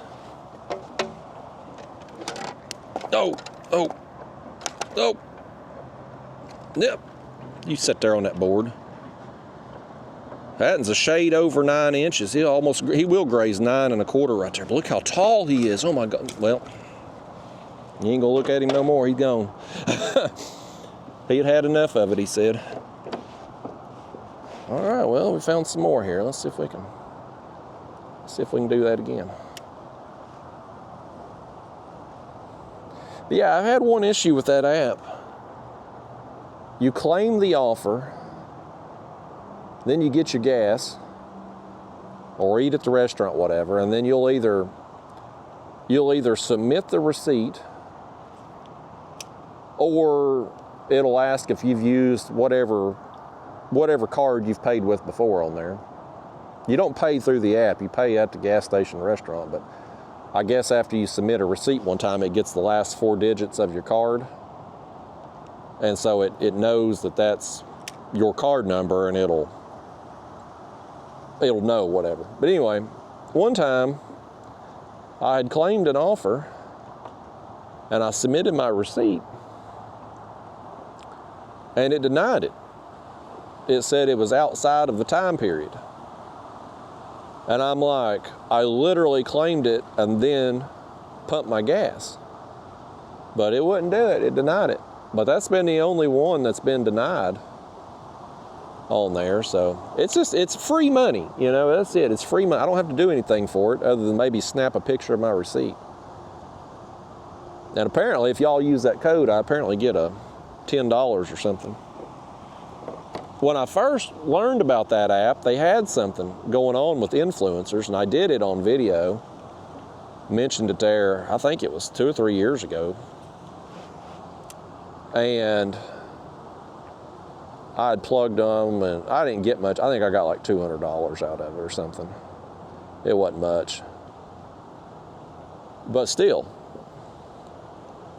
it just, you know, you get on there and you pump your gas and get a few cents here and $1 there, and end of the year you get back there and you got $50-100 in there. I like free money. Working's for the birds, man. Working's for them birds and herons over here trying to catch a fish off the shoreline. I just want y'all to make a good cast up under this dock and get us another one of them bluegill out from under there. We're gonna work down a little bit further in this canal and turn and come back up and throw that spoon real good on the other side and see if a peacock's still over there. We ain't got the first peacock thus far. And of course, time of year ain't the best for us to be down here trying, but it is a hot day and them fish gotta eat, so I would think today should, if leading up to today's probably gonna be the best day for them to eat. Water's probably gonna be the warmest today, although that rain might have cooled it down a little bit yesterday. I don't know, but what I do know is I got confidence in the other side of this canal over here. And so we're gonna try it once we get down here. We're probably just gonna fish down to this next dock and then cut over and throw the spoon some more. And then I'm hoping once we get out back on the main lake and we go to the other side, there's another place over there, another dock specifically, where I got a bunch of them big copper-nosed bluegill last time. And I want to hit it good, and I'm hoping the wind ain't blowing over there. Y'all remind me too, I gotta go back and I'm gonna have to make a note to go back and edit out whoever the hell that was, their phone number popped up on that text message while I had my phone whipped out. People message me and call me all the damn time. I just want to be left alone. I'm a terrible friend to have. Like, I just don't keep in touch with people. Here comes the boatman. At least he's idling through. He's being nice, considerate. Ain't seen a lot of that on the ocean past couple weeks.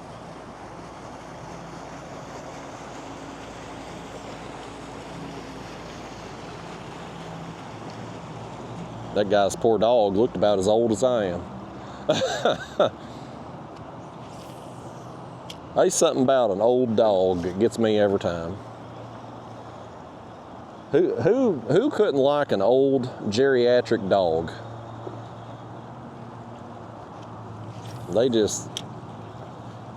They've been through it in life. And now you see like that dog there, old geriatric, and just living his best days out there on that boat, man. An old geriatric dog that's happy. That's a hell of a sight, man. Yeah, there's all these weeds right here around this dock and stuff. I just want to, let's start up here at this metal retaining wall. Let's start up here and turn and go back down this canal, because this right in here, from this retaining wall down back in November, was a good location. May not be worth a damn today. I don't know if it's a seasonal thing, maybe it was a time of day thing. It was a very late afternoon when we got that bite going in November, and that was certainly at its warmest of that particular day. But we're gonna try it nonetheless. Hell, we out here, let's try it.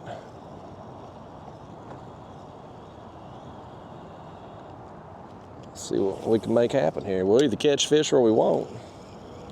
Either way, today is a more enjoyable day on the water than yesterday. I enjoyed catching that shark yesterday. That was certainly the highlight of it, but man, sitting out there in the rain, pouring rain at times, just teeth chattering cold. By the time I got back, I was just, when I'm cold and wet like that, I just ain't enjoying fishing all that much, folks. I just ain't. I love fishing, but my love is conditional. Oh no, are those guys up there in that canoe cutting us off? I hope they're going in that canal back there. I hope they're not going to start fishing right here in front of us. They look like they're going in that canal. I thought that canal was pretty choked out with weeds. Maybe it leads back to something, I don't know. This area right through here is pretty choked out with weeds right now too. They're all floating.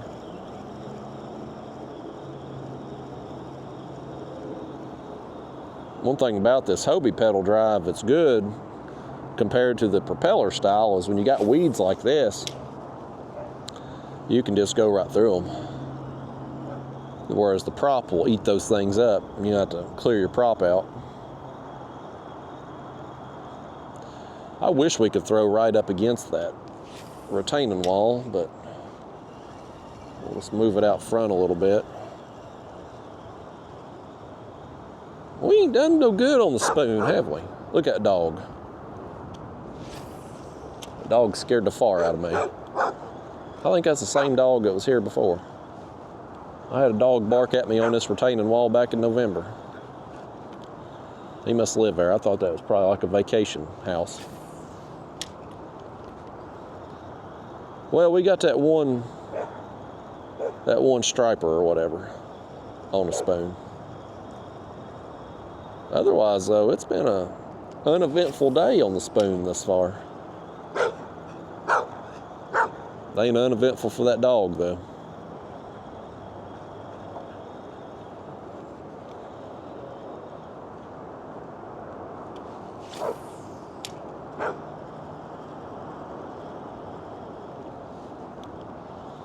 Y'all wave at these people as we go by. I'm gonna try not to communicate. That dog sounded like something hit it. I don't know what happened to that dog. I'm hoping people didn't think I whacked him or something, 'cause he's barking at me and made that sound like hell he'd been run over by a car. It's a good looking dog. Not as good looking as that old one that went by in the boat earlier. Well, them people in that canoe, Ginu, whatever, they're out of here.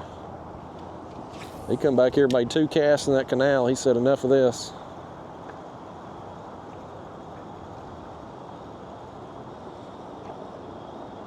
I'd like to ride in one of them things one time. They're supposedly really stable. But you'd definitely need a bilge pump for sure if you got out in rough water in one of them things. Because as low as they set on the water, you're going to get some water over the bow in them for sure. And unlike a kayak with scupper holes, there ain't no way to drain in one of them Ginus.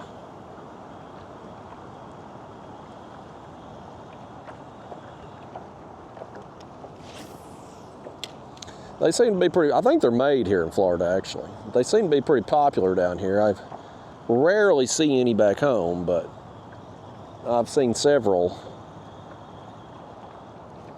not only on the water in times past, being here on Lake Ida, but also just being trailered, vehicles and stuff going up and down the roads. Y'all, I'm sorry, I'm gonna have to cough. Bear with me. Had snot tickling the back of my throat. I hate coughing into microphone onions, but sometimes it can't be helped. We ain't got a damn thing coming up through here, man. Not a damn thing.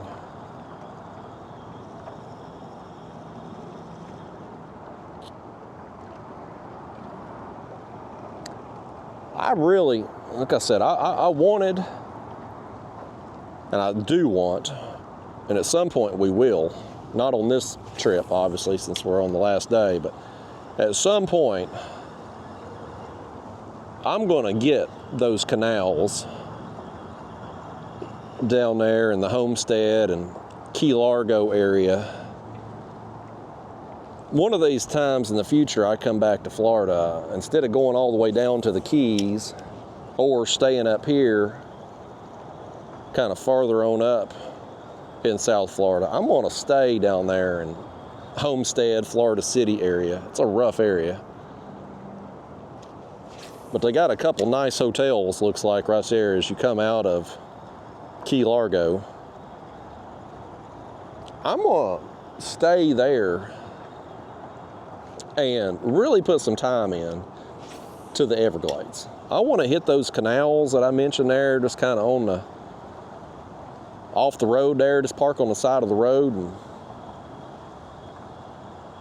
launch a kayak, go back up in there and see what all we can catch. I want to spend some more time in the Everglades. I want to hit some different places in the Everglades. You know, I got very little time in there. And I want to, because it's, I mean, that Flamingo is such a long drive from where I was staying. It was just, yesterday, the first day I was full of hope and optimism. Yesterday I was tired. And of course, coming back, I was miserable because I was soaking wet. Thankfully, I had a hoodie in the truck, so I was able to sit on it. But even the back of my seat there in the truck was just sopping wet from my shirt. I'd got all that rain down in my rain jacket. But I want to spend some time down there, some extended time in the Everglades. I really think, I mean, I've been told there's a lot of sharks there. I've had multiple people tell me that that's a good place to shark fish. And I certainly hooked a bunch there on Thursday when I went. Now yesterday I only got one, but as you'll see if I'm able to get any of that video out. Oh, I don't know if I just got hit right there or if that was a weed I come across. But yesterday I didn't get to fish where I was getting them the day before. because of the current and the chance of storms, I decided to be safe and try to fish closer to where I had put in at. And I'd had a boat come out to check on me. This guy in the boat come out, and he stopped and he talked to me, asked if I was okay, and said, told me about the storms that was coming. I'm like, yeah, I know, buddy. And then he turned around, he went all the way back in the canal that he just come out of. I'm like, did he really just come back there to talk to me?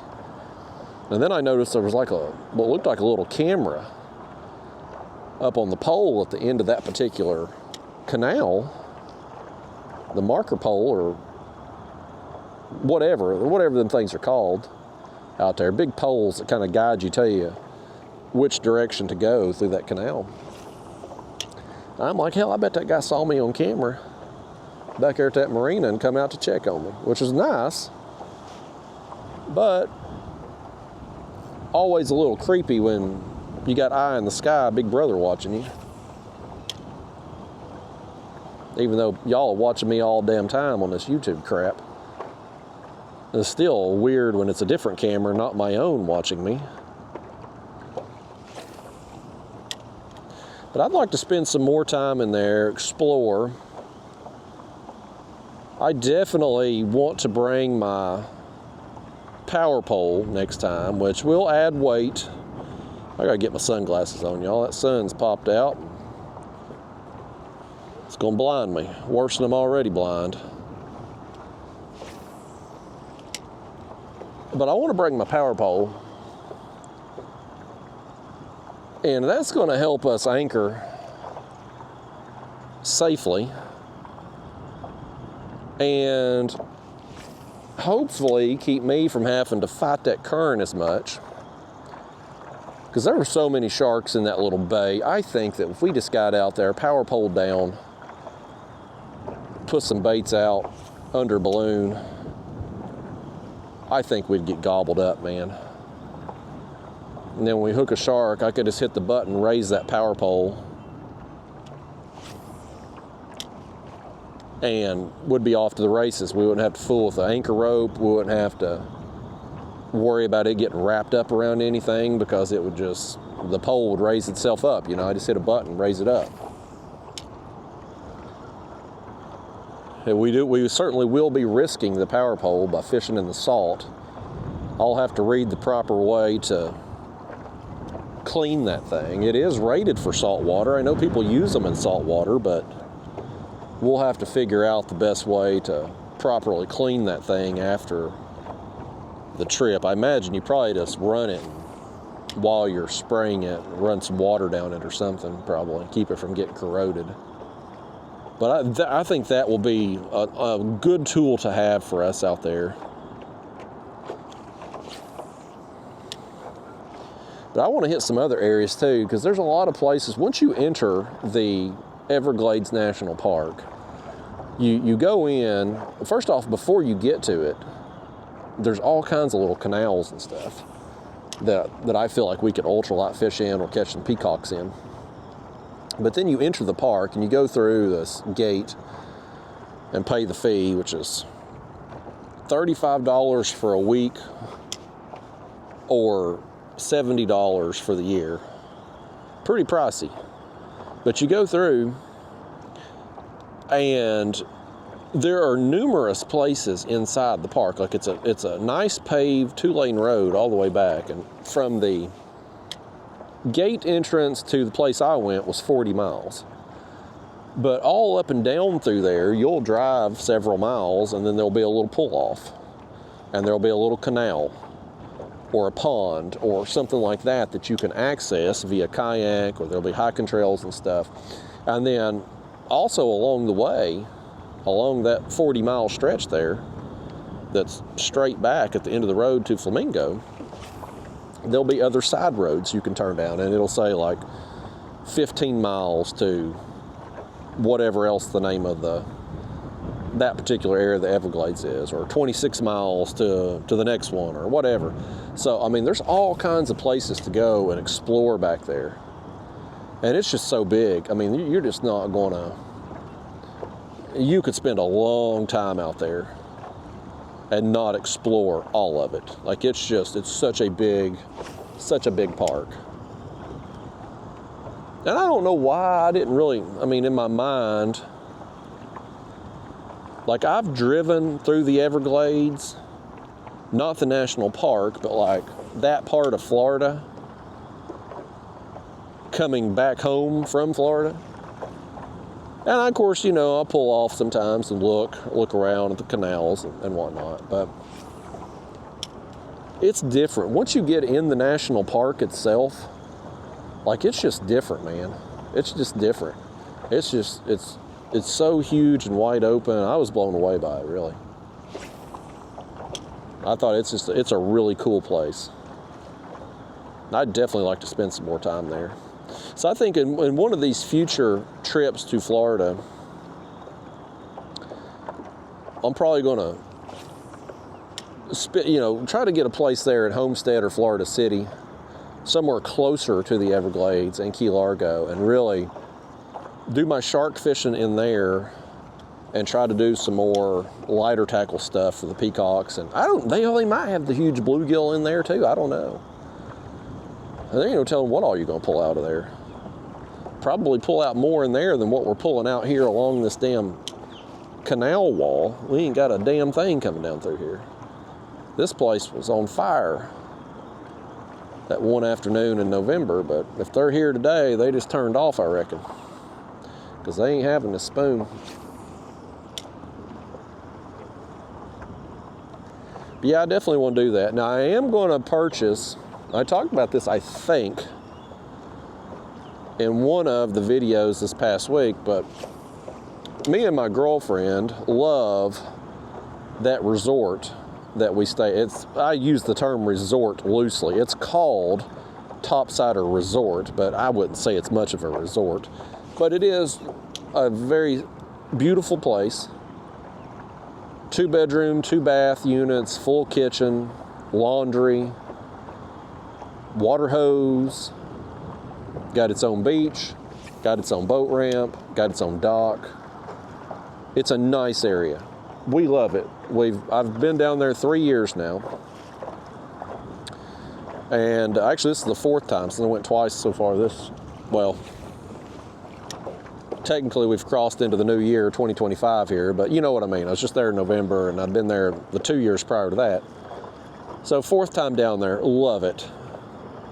Got an opportunity to buy 2 weeks actually, there around my girlfriend's birthday. And I've always been against buying timeshares because I think they're a ripoff. You always hear the stories and TV commercials of people just getting fleeced and can't get out of the damn things. But this place, it's not part of a big corporation like a Wyndham or, one of them sleazy timeshare sales type people. Those are the worst salesmen. I've always said, man, timeshare salesmen and travel nurse recruiters are some of the most sleazy people on the face of the planet. But this place ain't like that. This place, it's its own company, This, like Wyndham, you get a timeshare, you get them points or whatever, and the points change all the damn time, and you gotta find a place or buy more points or throughout the whole world. This place, you get a timeshare at this place, it's only for this place. But the weeks never come up for sale.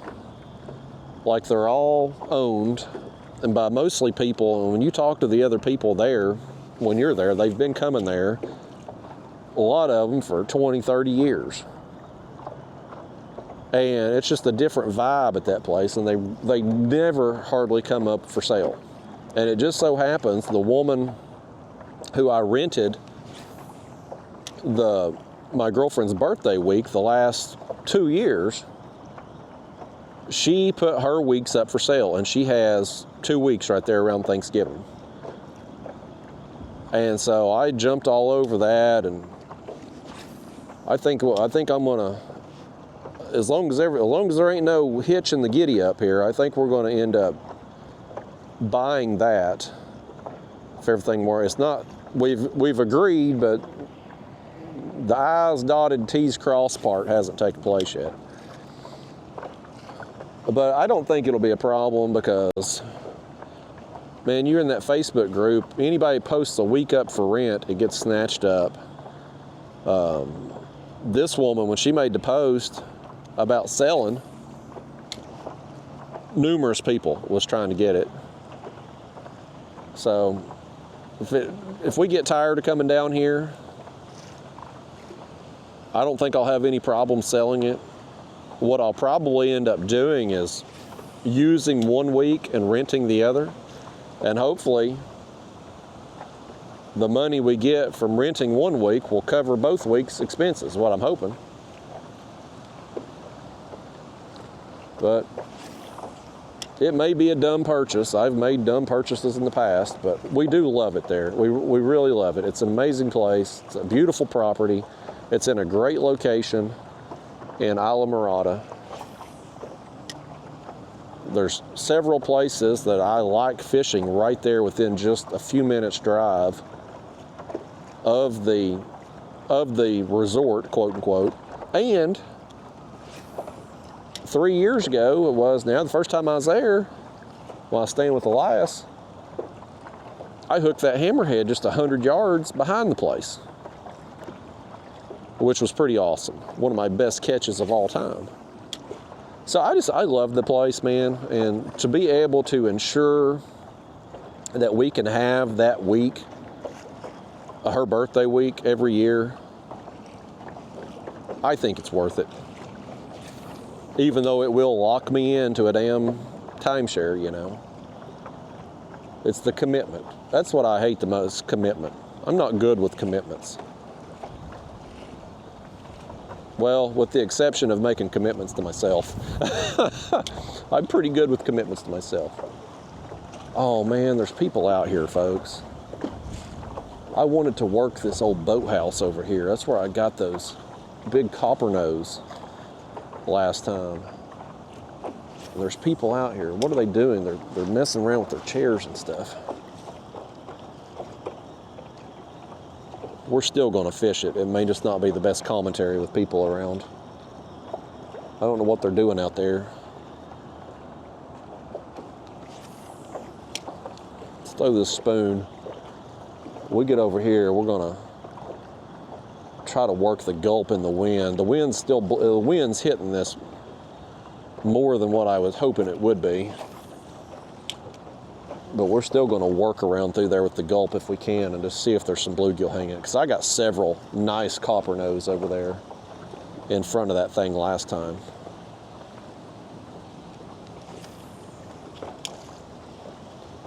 The wind's blowing right back up into this canal though. Let's fish our way back here and see if it ain't got some bait fish back up in here.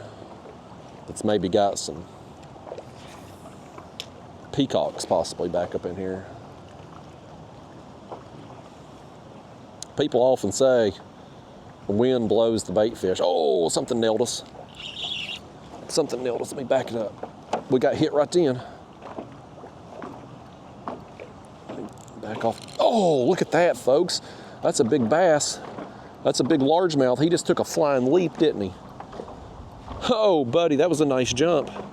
Oh, wrong species of bass that we're after, but hell, that's a nice one. Nailed the spoon. Nice bass right there, folks. Old South Florida bycatch, they call them. Get in that net. There you go, fish. Get in that net. Oh, here comes the wind. I gotta back us up, folks. We're gonna blow up on the spot where we just got this fish.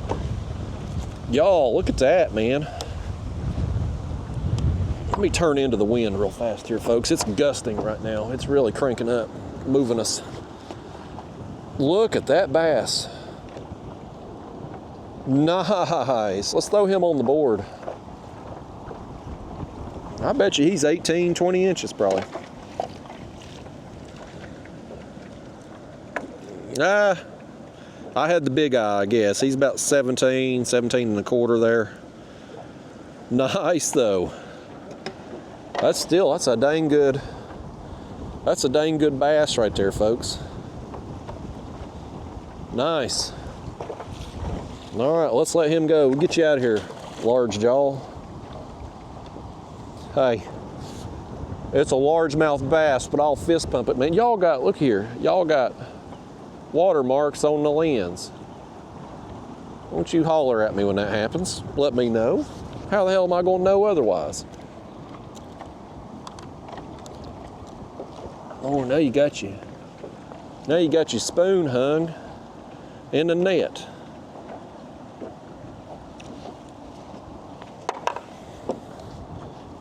Wind's blowing up my skirt here too. I'm getting wind up my, got shorts on today. I don't want y'all looking at my shorts. Be getting, screenshots taken. They'll be on the OnlyFans. Next thing you know. Let me make a few more casts over here. Wind's just blowing right down this little canal, but I thought it might get some bait fish moving. People say, I was about to say this before that fish hit. People often say that wind blows the bait fish. It don't. It blows their food and they follow. But still, the point is, you fish a place where the wind has been blowing, you will oftentimes get fish pushed back in there. Or not pushed back in there, but they will be back in there. I don't know why that particular bass was where he was, but I am glad he was, because that was a nice fight. Oh crap, look what you have done now. Boy, y'all made a terrible cast over there. You got your spoon. You got your spoon hung over there on that dock, and that wind's blowing.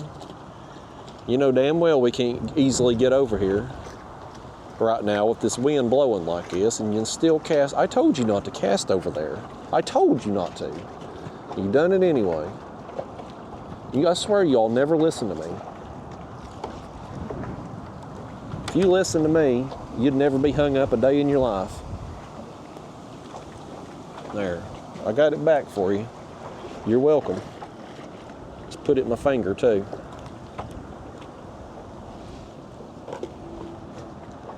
Okay, let's back it up again. Back it up. We're gonna fish our way back. I wanna throw our gulp up under there a little bit too if we can. I wanna throw the gulp up under that dock and this other one over here in the back. I want to throw this spoon a couple more times down through here as the wind pushes us down and see what else we can get. That was a good bass, man. He gave us a nice jump.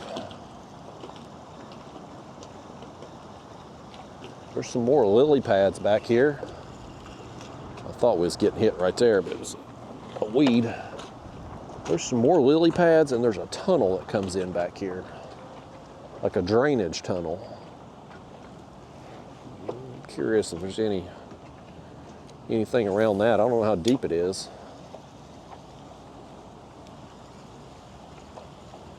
I'll throw on the edge of these lily pads right here too. If I can get you all to do it without casting over at that dock right there, or whatever the metal things are. Yeah, that wind, buddy, this is the wind they were calling for today, folks. This is what I thought we were going to be dealing with, but I got out here this morning and I said, well, hell, it ain't hardly blowing at all. We're fine. Just took a little while to ramp up, I guess. It's going to be way worse than this next week, though. Like, that's going to be... Next week's just looking unfishable.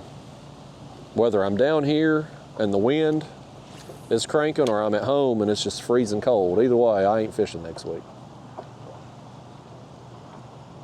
You know, we got to get our fix today. Make the most of this trip here today, folks. I probably will, though, if try to use the footage I can from yesterday and that shark and the snook and all that, and maybe combine it with the trip from 7 Mile Bridge that didn't go. Is that a fish? Oh, that is a fish. Oh, he come off. My drag's, what the hell happened to my drag? This reel may be having problems from the salt water too. The drag slipped and fish come free.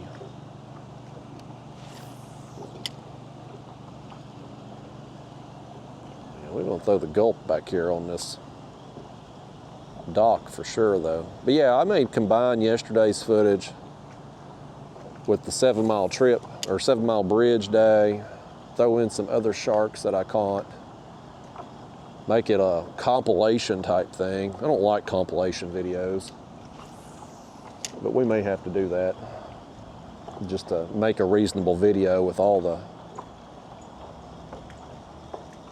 the fish that I caught on parts of those other days. Let me set this back here behind me a second. I've got to make a cast or two with this gulp. I've got to throw over here under this. We're not gonna feel a damn thing. We're just gonna have to, just hope to see our line go tight. I'm gonna try to hold it close to the water so the wind don't catch the line as much. It's that boathouse though, on the corner over here that we did so good on. That's what I really wanna focus on when we get back out there, but we are gonna be smack dab in that wind. Like it's gonna be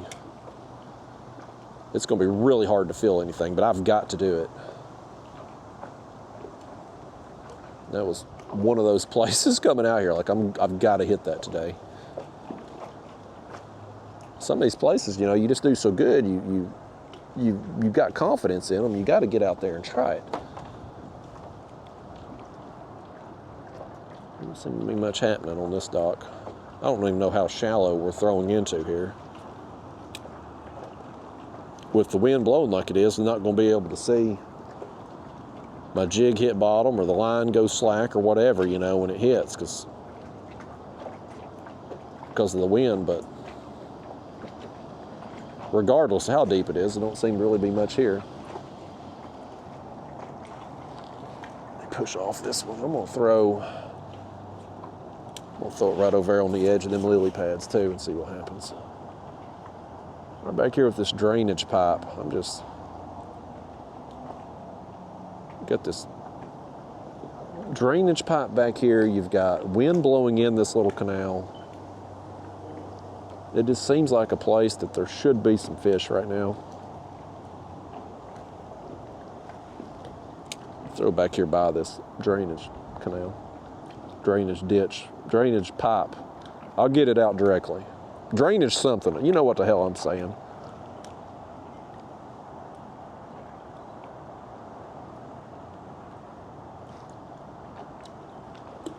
Nothing.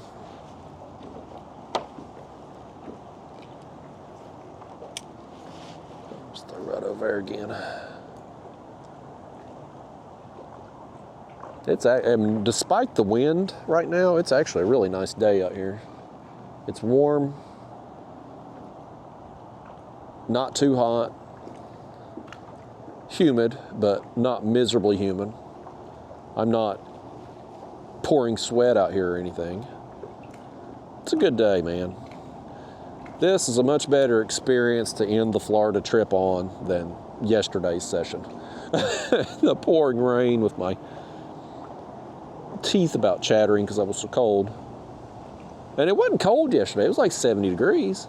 But when you're soaking wet and the wind is blowing nonstop, it don't take long to get cold. And I was cold yesterday. Caught another weed right there. Let's see if we can find something up under this dock right here with the gulp. And then we'll throw the spoon back up here to this corner boathouse or whatever it is and then bust the gulp out again.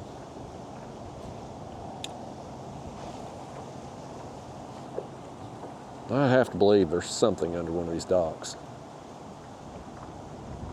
And we would have probably been, I mean, truth be told, probably been better served getting some minnows or shiners today. But I don't want to fool with the hassle of it, especially on the last trip. I actually need to dump out my cooler too. I've still got a couple jacks in my cooler.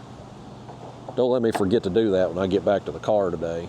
I gotta get rid of them things. I'll forget about them and they'll be in there and it'll be soup. They'll be so rotted by the time I get back in that cooler. Of course, as cold as it's gonna be at home, them damn things probably freeze in there. The ice probably won't even melt. I put all my stuff for this kayak. I showed my channel members this. I do some videos at home and stuff for my channel members. And I had got me a cart it's not for this kayak, but I made it a cart for this kayak. It's a Harbor Freight cart. And it's just a utility. There's a fish. There's a fish up under. Oh, buddy. Oh, buddy, did you see that? What is that? He's got me around that dock. What is that, folks? I don't know what that is, but he come flying up out of the water right there. He's got me around that pole. Oh my gosh, he's got me around the pole, y'all. He's gonna break us off. He come flying up out of the water right there. I don't know what it was. There it went. He got us wrapped around the pole. We had no chance on that. That wasn't a bluegill, I'll tell you that. Whatever that was not the bluegill. Let me tie us another one on. Boy, we've went through a lot of jigs today. For no longer than we've been out here, I feel like we have. I mean, I got them to use. That's okay. I just hate to have to retie all the time and hate to subject you all to me retying. But it's part of the game, man. Raw, uncut, unedited. Boy, did you see that? I nailed that jig head first attempt. Sometimes you get lucky, folks. This small line in the jig heads, you can take care of your body to an extent, but when your eyes start to go out on you, it starts to go out on you. I'm at that age.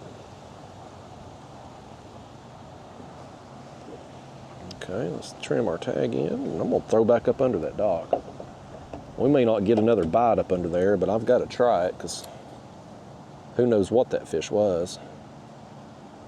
Get one of these gulp here that's not crooked. Okay.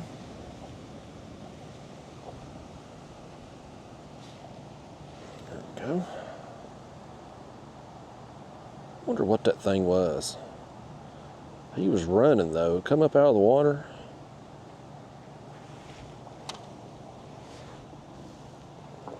Here. We need to push us off this thing. Take that net. Push us off. Help it go forward too, I guess. All right, now we're in business. Let's get back up here and make a cast or two. Y'all, I want to see what y'all can pull out of here. I knew one of these docks had to have some fish up under it, down this little canals. How things are working out with the conditions here right now. One of them had to. We were doomed with that fish though. He ran around one pole, come back and went around the other. We couldn't lift the rod tip too high because of that metal boat lift. We were doomed with that one, folks. Maybe doomed again by throwing back up into here, but I got to.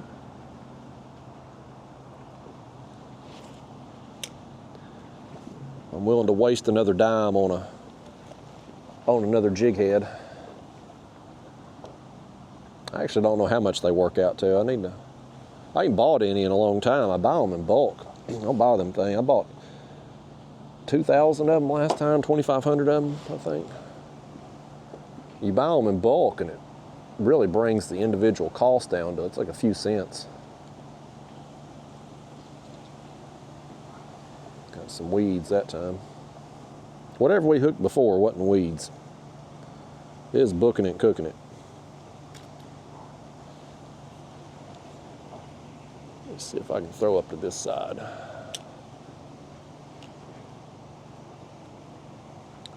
Yeah, I recommend buying them jigs. If you're going to do this style of fishing,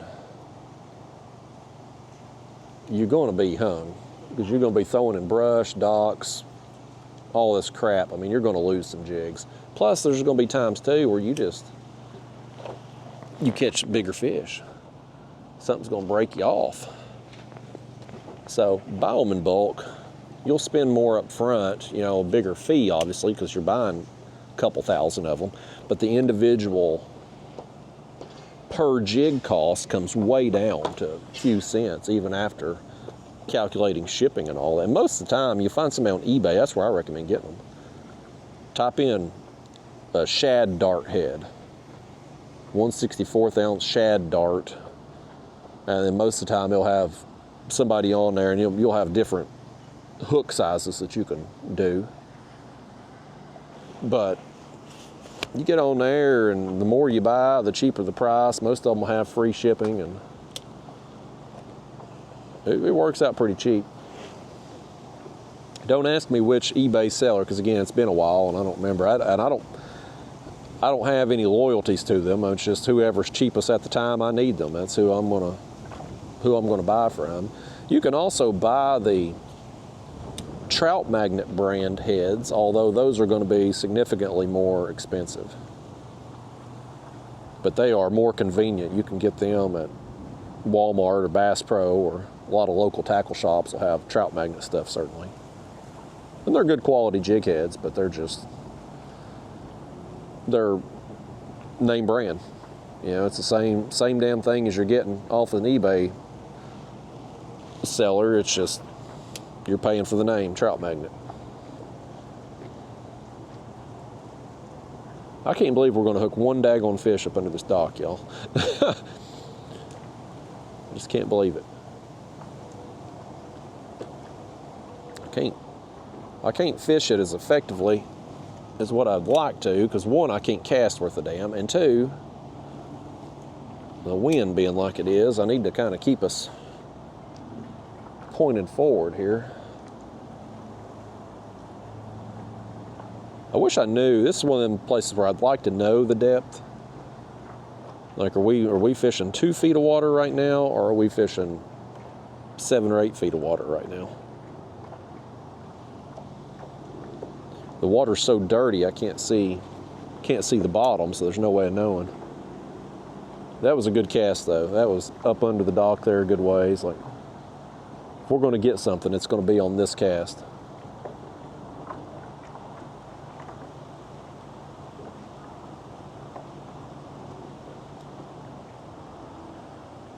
And it don't appear we're going to get something.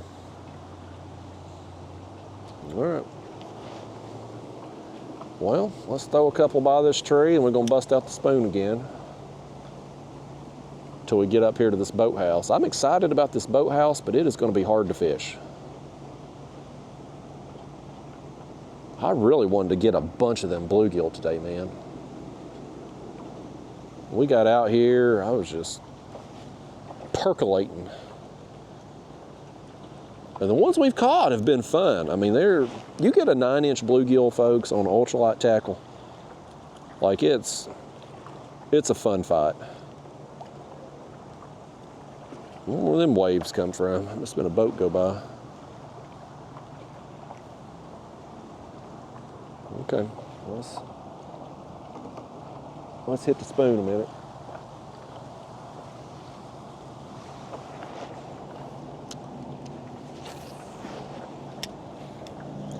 This rod here is certainly heavier action, you know, medium heavy bass rod, but this is what I catch skipjack with back home, and I need to horse those fish in. And certainly too, if you hook something out in the ocean, a jack or something, it's appropriate for that. Gosh, them people are still out up there. They're still up there. I hope they don't come down and talk to us while we're fishing around his boathouse.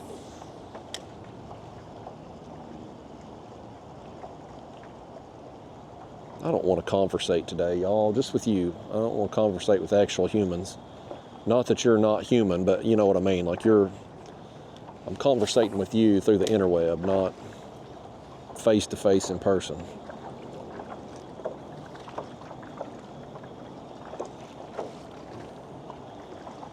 I don't know what he's doing up there, cleaning out a pool, I guess.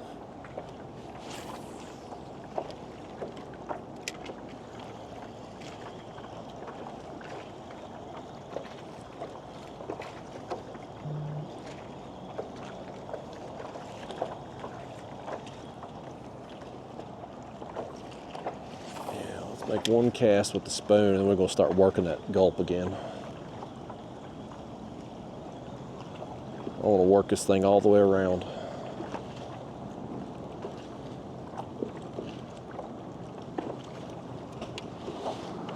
Set this behind us.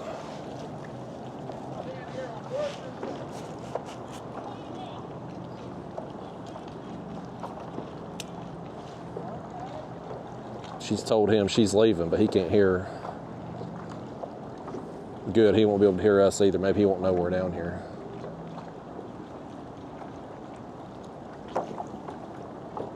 Last time they were up in the front of this thing, but I want to work it thoroughly all the way around.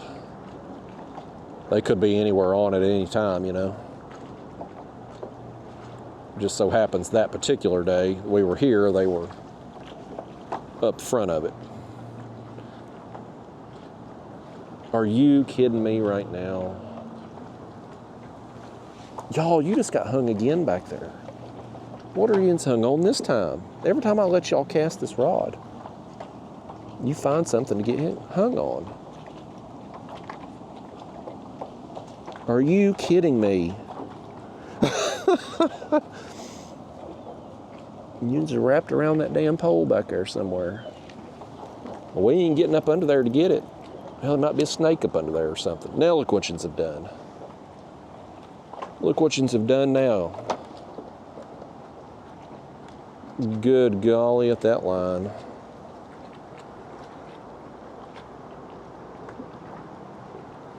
Boy, when yins do it good.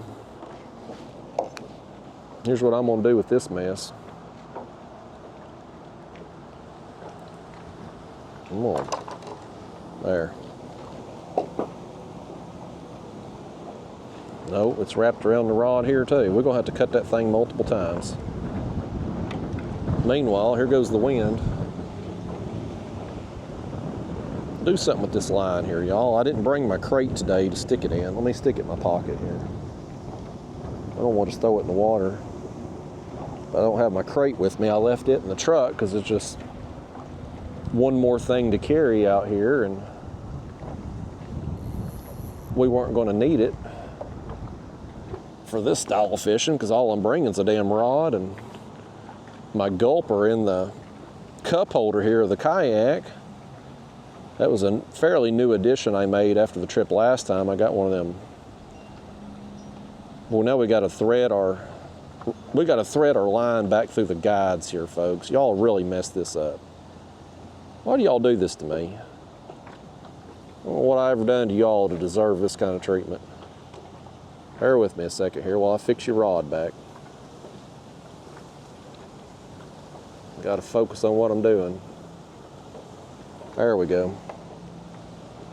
Yeah, this little cup holder right here, I keep my gulp in there and some pliers today. I got that thing on Amazon. I think it was $8.99, $9.99, something like that. But it screws into the gear tracks right there, so it's kind of perfect for storing the gulp. And out here, what we're doing right now, I mean, we got two rods. I don't need a bunch of tackle. I mean, my tackle's right here between the P-cup with the gulp and this little box that my jig head's. Like, what else do we need? So why do I need my crate? I'm not keeping any of these fish today to carry the cooler. Lord help us. Let me get this thing threaded. There it goes. Y'all, when we get back up here, you let me do the casting, okay? I'm tired of you breaking off. Every time I've let y'all cast, you've made me regret it. And I don't know why I keep giving you its opportunities. Somehow or another, you know, how many times have we fished together now? Hundreds of times. You've seen me cast. I've never been hung up a day in my life. And yet every time I let you take the rod, you can't mimic what I do. You just find a way to throw around a dock, into a tree.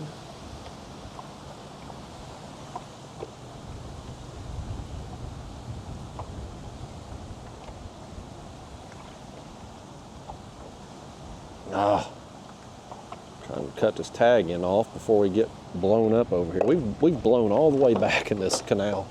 That wind is ripping, man.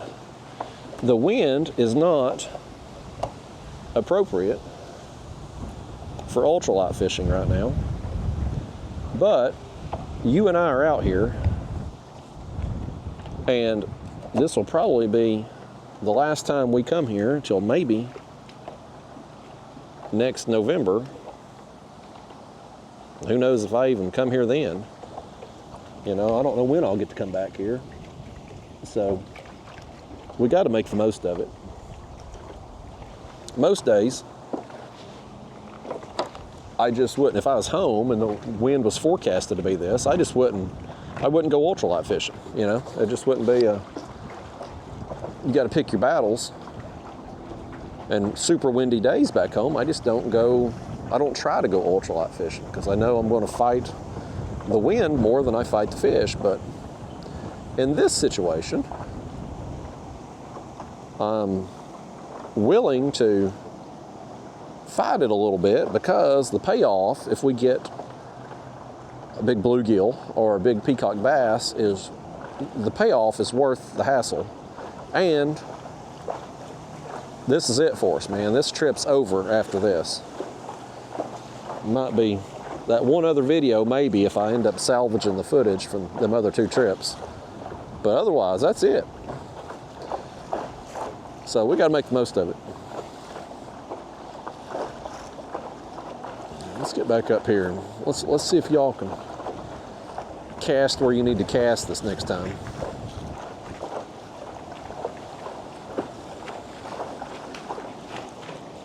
I think after we fish this boathouse here, I think we're going to go try to hide from the wind on the other side. One good thing about fishing these canals and canal lakes is whichever way the wind's blowing, there should be one side that's more protected, more shielded. And so we'll probably try to get out of the wind and find something that we can more easily fish. Because there's no way in hell with the wind blowing like this that I can feel anything with this jig. It's just going to be, I'm going to pick up on it, and if there's weight there, we're going to set the hook. That's the only way we're going to know a fish is on. We ain't going to feel no bites.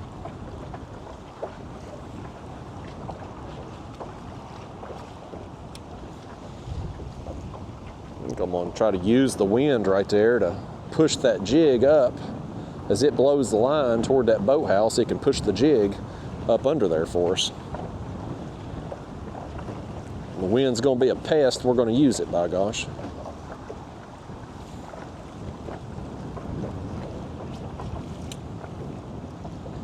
Just got to be careful, make sure I don't cast too close to the dock or we'll end up on it. And that wind catches it. The last time, the bluegill were right here in front of this thing, And they were over here kind of in this corner a little bit. Not to say that they're still going to be there this time, but you know what I mean. Like, it's a good place to, I don't know how much bluegill move in here. They find a place that's home. Not a lot's changed. I mean, weather-wise, I mean, of course, we're in the winter, but we were in the winter there late November when I was here too, and then so seasonally, as far as temperature and all that, like, I think it's pretty comparable on these fish.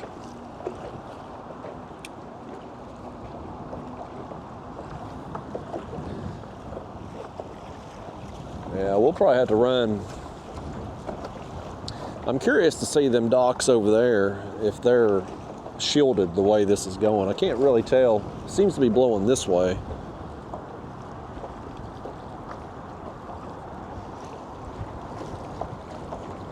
Some weeds.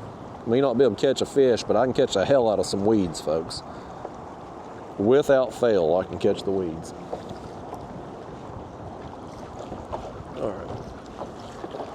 All right, let's make a few more casts right here. Now let's go hide from the wind for a minute.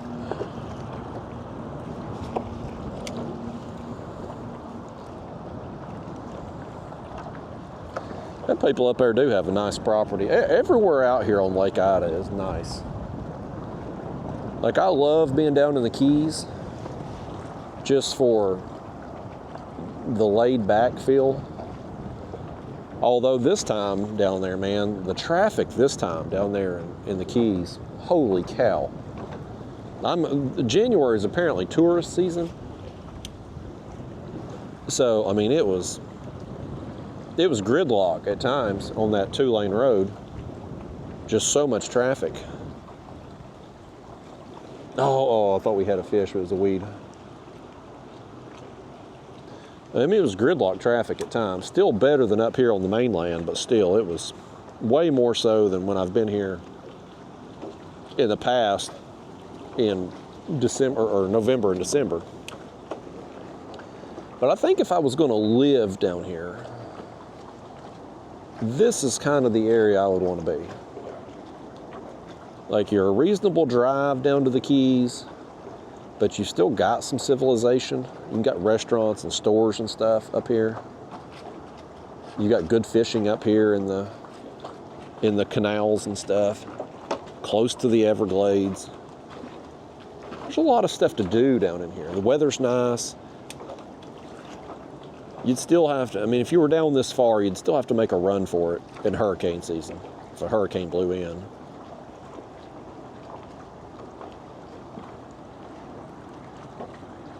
Oh, by gosh, we got one. I knew there had to be some fish somewhere around this damn dock. Oh, that's a crappie too. Y'all, that's another crappie up under there. Come up here, crappie. I'll be damned. We didn't catch any crappie on this dock last time. I don't think this one's as big as some of the others earlier. Well, he's still 11 inches, over 11 inches, 11 and a half. Nice. I knew there had to be something. Something somewhere up under this thing.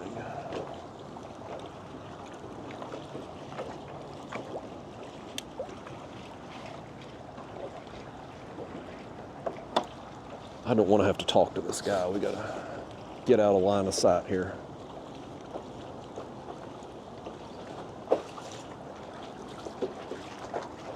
Get us turned around in the wind. I was worried that guy was going to see us up there and he's going to come down and talk to us. I just don't want to people today, man. I'll people with you. I don't want to people with anybody else. I'm probably going to go into a store at some point on the way home. I may have to interact with people there. Probably stop at a Walmart. on the way. Check out the toy department, see if they got any of them wrestlers. I'm still on the look for Bret the Hitman Hart. The best there is, the best there was, the best there ever will be, the excellence of execution. The Hitman, the leader of the Hart Foundation. I found Jim the Anvil Neidhart, but I can't find Bret Hart in the WWE Superstars, the Walmart exclusive. My midlife crisis is still going on, y'all. I'm still buying them damn things. Actually, the day I come up here to get my girlfriend at the airport, Wednesday, I had some time to kill until her flight landed. I went to some Walmarts around the airport there, because there's a bunch of Walmarts. Every few miles there's a Walmart around here. And that's where I found Jim Neidhart. I found Earthquake, Typhoon, Tatanka, and the British Bulldog. I hadn't seen them in any of the Walmarts back home.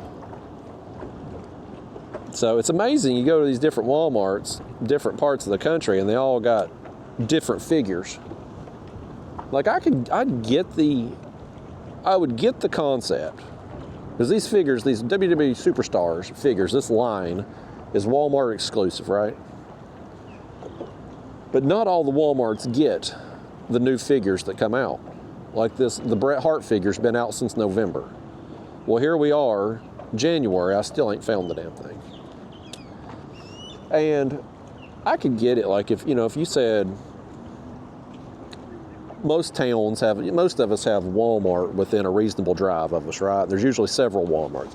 Like if you said Walmart on this part of town was going to get half of the figures, and the Walmart on the other side of town or the next town over was going to get the other part, I could understand it. Because, you get people going to multiple Walmarts to find the whole set of these figures. They got to walk through the store to get to the toy department. Maybe they make some other purchases while they're there, right? You walk through the pharmacy and you're like, oh, well, I need to pick up some Benadryl, or candy's on sale on this aisle or something, whatever. But what the way the distribution is for these figures, and again, I know I sound like an idiot because I'm going through a midlife crisis and I'm buying toys. But the way these figures are, oh, God help us. God help us. Okay, good, he didn't see us. He didn't see us, I don't think. Good. The way these figures are, and I'm in an online Facebook group for these damn things. That's how big a nerd I've become. But they'll be in different regions. Like, the Southeast might get this series of figures, and the Northwest might get the next round. Like, the entire country isn't getting the set of figures. Like, it's ridiculous, man. And so there's a bunch of them I still haven't found. And why I like them, I don't know. I don't know what the hell's wrong with me. I'm going through a midlife crisis. Don't judge me. But this crisis has been going on for a while. And so I come down here and I'm like, well, I got to kill some time till I pick my girlfriend up. Let me go by this Walmart.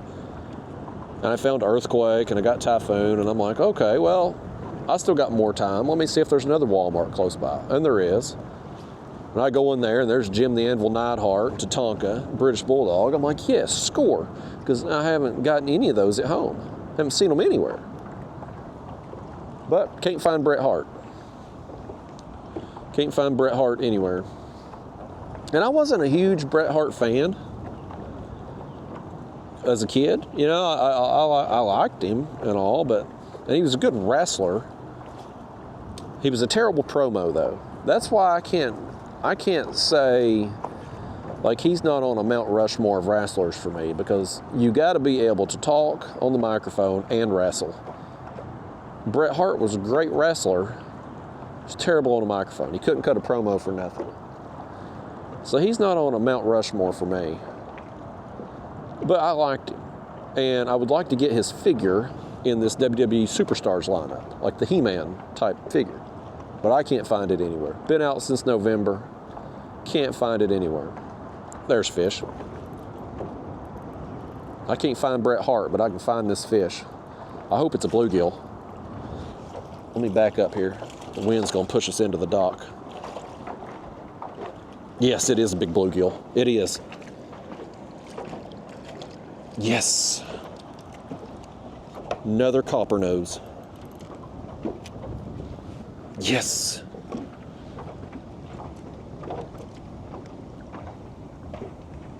I'm almost excited about this fish as what I would be to find that Bret Hart figure. Nice. I'm not going to put that one on the board. He's not as big as some of the others, but still. Look at that purple on him. Just beautiful fish. I wish we could work this. I wish we could work this area more effectively. I really can't cast and work this jig like I want to with the wind blowing like it is, but we got a crappie and a bluegill off this thing now. There are some fish here. I just can't really dial them in. But yeah, I can't find Bret Hart. And in February, the next round of them supposed to be coming out. It's Jake the Snake, Ricky the Dragon Steamboat, and Eddie Guerrero is supposed to be coming out next. I'm like, hell, the next round of them is going to come out before I find all the current round. Plus, I still got to find some of the old ones that I haven't, that was out before I got into it, you know, which was, some of them I'd found down here while I was waiting on my girlfriend. Oh, and Mr. Perfect, Kurt Hennig was the other one I found down here. Hadn't seen him anywhere back home. You can find Hulk Hogan in the red pants literally everywhere, though. How he isn't at Ollie's right now for $3.99, I don't know. He probably will be at some point, just like Ric Flair. You can go into any Ollie's back home. There's two of them. And people online in that Facebook group, Ollie's are apparently other places too. Everybody's got Ric Flair for $3.99. My girlfriend found Bam Bam Bigelow for $3.99. But she said there was only one when she went in there that day. And I've been to Ollie's a few times since then. I've never seen Bam Bam Bigelow again. But other people online claim that their Ollie's has Bam Bam Bigelow for $3.99. So I guess it depends on which one you go to. But the Walmart distribution of these things makes no sense. And I hate Walmart. Like this time last year, I had made a promise to myself I was never going to Walmart again. I had cut Walmart completely out of my life. And then I got into these figures. And you can only get this line at Walmart. And I don't like the other. What are we hanging? Oh, we're in these leaves.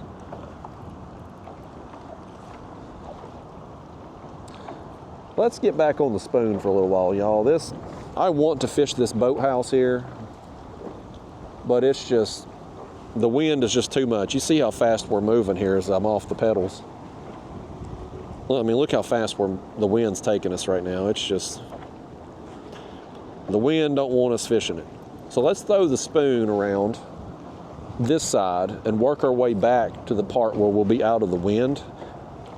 And we'll see what we can get between here and there, and then bust out that gulp again when we get over there to them other docks, which I think are going to be okay with how the wind's blowing. I think once we get back over there, we're going to be over them other docks over. I think we're going to be good. But yeah, I was done with Walmart, man. I was completely out. And then these figures drew me back in, and I don't like the other figures. Like the other figures are way more detailed, but I just don't like them. I'm not into them. I'm into the WWE Superstars with the He-Man body style. I wish I wasn't. I wish. I think I've about broke myself of buying new G.I. Joes. I was into them pretty hardcore too for a minute, but I've gotten most of the figures that I liked from my childhood, at least the ones that they've made so far. And so I don't really have anything else to get in those right now until they come out with something new I can't live without. I got the retro Cobra Commander around Christmas time. That's probably my favorite figure of the lineup of them G.I. Joes. The retro Cobra Commander looks great. But it's the WWE Superstars that I'm most into. And I hate that it's a Walmart exclusive. And apparently it's a Walmart exclusive all the way through 2027. So I don't know if it's a situation where they're just going to stop making them after 2027, if they will still make them and they will be available at all stores then, or if Walmart will have the option of like renewing and then them coming out with more figures. But they seem to come out, each series of these figures, and y'all don't give a damn about this, but here I am talking about it. Each series of these figures has 3 to 4 figures. And they come out with, it seems like, 2 to 3 series per year. Like this one where Bret Hart, they come out with him. Bret Hart, Jim the Anvil Neidhart, and Cactus Jack. Those come out in November. And I found Cactus Jack back home. I guess it was around Christmas I found Cactus Jack. And of course, Jim the Anvil Neidhart I found down here a couple days ago. But the next round will come out in February. I don't know beyond that. Like, I don't know their schedule. I don't know if the schedule's set or if it's just random or what. But there's a bunch of people left I'd like to see them make in that lineup. I mean, there's a lot of wrestlers left that they could go through. So they could run this series for a long time. I hope they do, from the fact that I'm a nerd and I'm into it right now. But at the same time, I hope they don't, because I'd like for this midlife crisis to be over with. My fear is, though, if they stop making these figures, I'll get into something else. And the good thing about these figures, if there is a good thing about it, is at least they're pretty inexpensive. They're $20 at Walmart. And I've found some of them a lot cheaper than that. Of course, the ones at Ollie's, $3.99. I'd got some early on when I first got into it on eBay real cheap. So they're out there cheaper than that, but at most, you're going to pay $20. And like this current line here with Bret Hart, Jim the Anvil Neidhart, and Cactus Jack, it's $20 each, so you're looking at $60. The next line comes out in February. That'll be another 3 figures. It's another $60. Like, it's not $20 for an action figure is ridiculous, especially for a 42-year-old grown-ass man. But overall, it's not a very expensive hobby. Oh, something hit me. I had a bite right there. But it's not an expensive hobby overall. I mean, you could buy, if I found every figure in the lineup that's been made, which I don't want them all. There's some of them I just don't have any interest in. But even if you found them all, I think there's like 30-something figures they've come out with. That's what, $600, give or take? Like, it's not like me buying a damn sports car or something, or chasing women half my age like a lot of men do with midlife crises. Yeah, it could be. I'm a damn nerd for getting into these action figures, but there are more expensive things that I could be into right now, certainly. So it's a relatively cheap hobby overall. Hell, I probably, truth be told, y'all, I've probably spent more money on gas just going to random Walmarts looking for the figures than I have on the figures themselves. I've certainly wasted more money's worth of my time looking for these figures than I should have. I don't know why I'm into it. I mean, it's been a weird year for me, midlife crisis. Well, I was like, I've never been 42 before, so I don't really know how you're supposed to do at 42, but I've definitely been trying to relive my childhood for some reason. Now, I had a good childhood too. Like, it's worth reliving. If I could pick any time period of my life to go back to, I would go back to my childhood. It was great. But why now I'm going through this, I don't know. Nothing's triggered it. It's not like I had a traumatic moment in my life and I'm suddenly craving my childhood again. It's not like that. It just kind of happened. I'll tell you when it started. Social media started targeting me with toy ads because I had talked on video. I don't even remember how we got on it, but we talked on video about G.I. Joes.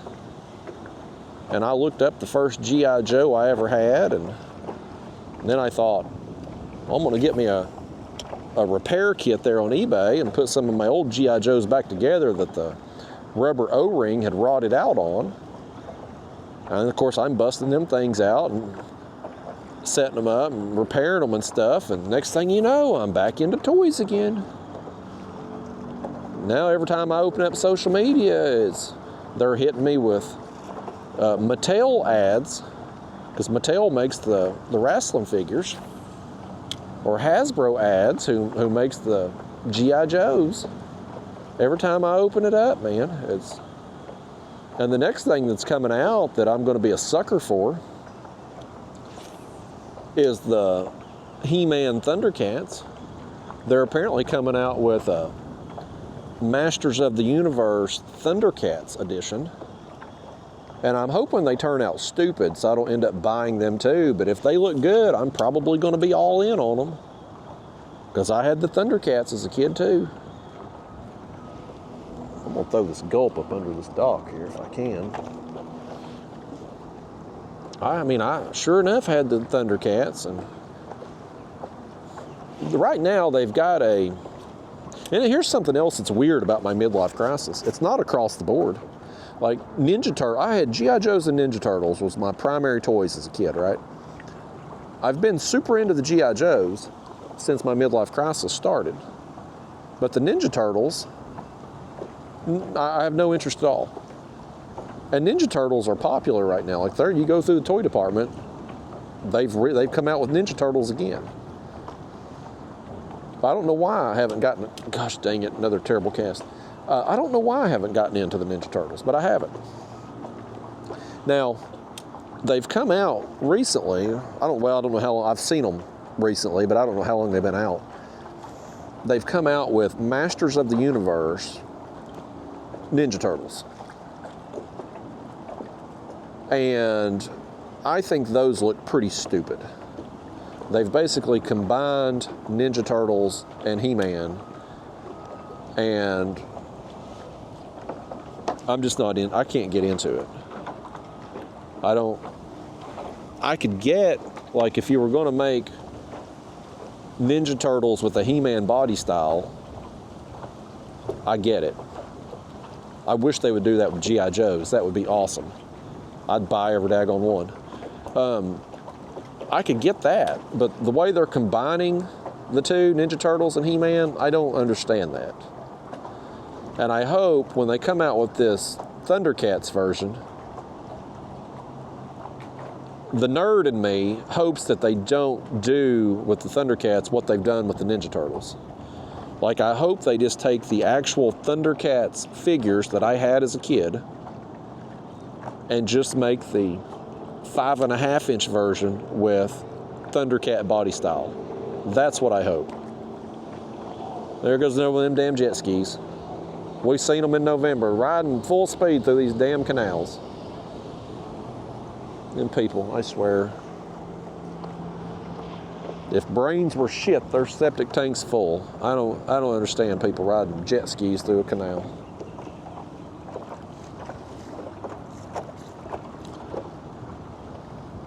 I could totally get into living down here in Florida, but I'd never fit in. There's no way in hell I would ever fit in down here, folks. And them guys on jet skis, if they heard I was buying wrestling figures, I wouldn't even be able to say crap about them. Because they'd be like, dude, you're 42 years old and you're buying wrestling figures.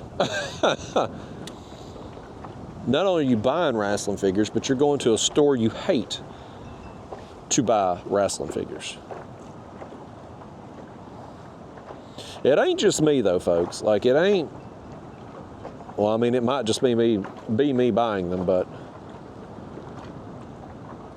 everybody online complains about the Walmart distribution of these things because they're the same situation like me. Like back home, the Walmart back home, my local Walmart anyway, you can get Rey Mysterio and Kurt Angle, many of them as you want. But the Walmarts I've been to down here in Florida, you know who I've not seen anywhere? Rey Mysterio and Kurt Angle. And that's what everybody on these groups online talk about. Like, they'll say, I can't find Bret Hart anywhere. And somebody else will be like, well, we got a bunch of Bret Hart. I can't find so-and-so. And the next person will chime in, well, we got a bunch of that one. We don't have this one. There's no rhyme or reason to their distribution. I ain't telling Walmart how to do their job, but I can understand it if, like, you were making you go to all the Walmarts in the Knoxville, Tennessee area to complete a set. Because maybe you get some extra sales out of people as they walk through the store and remember things that, oh, I need this, I need that. Impulse buys, things of that sort. But when you're putting one figure in the southeast and one in the northwest, like, somebody from Tennessee can't drive to Utah. The spacing is too far apart. It makes no sense.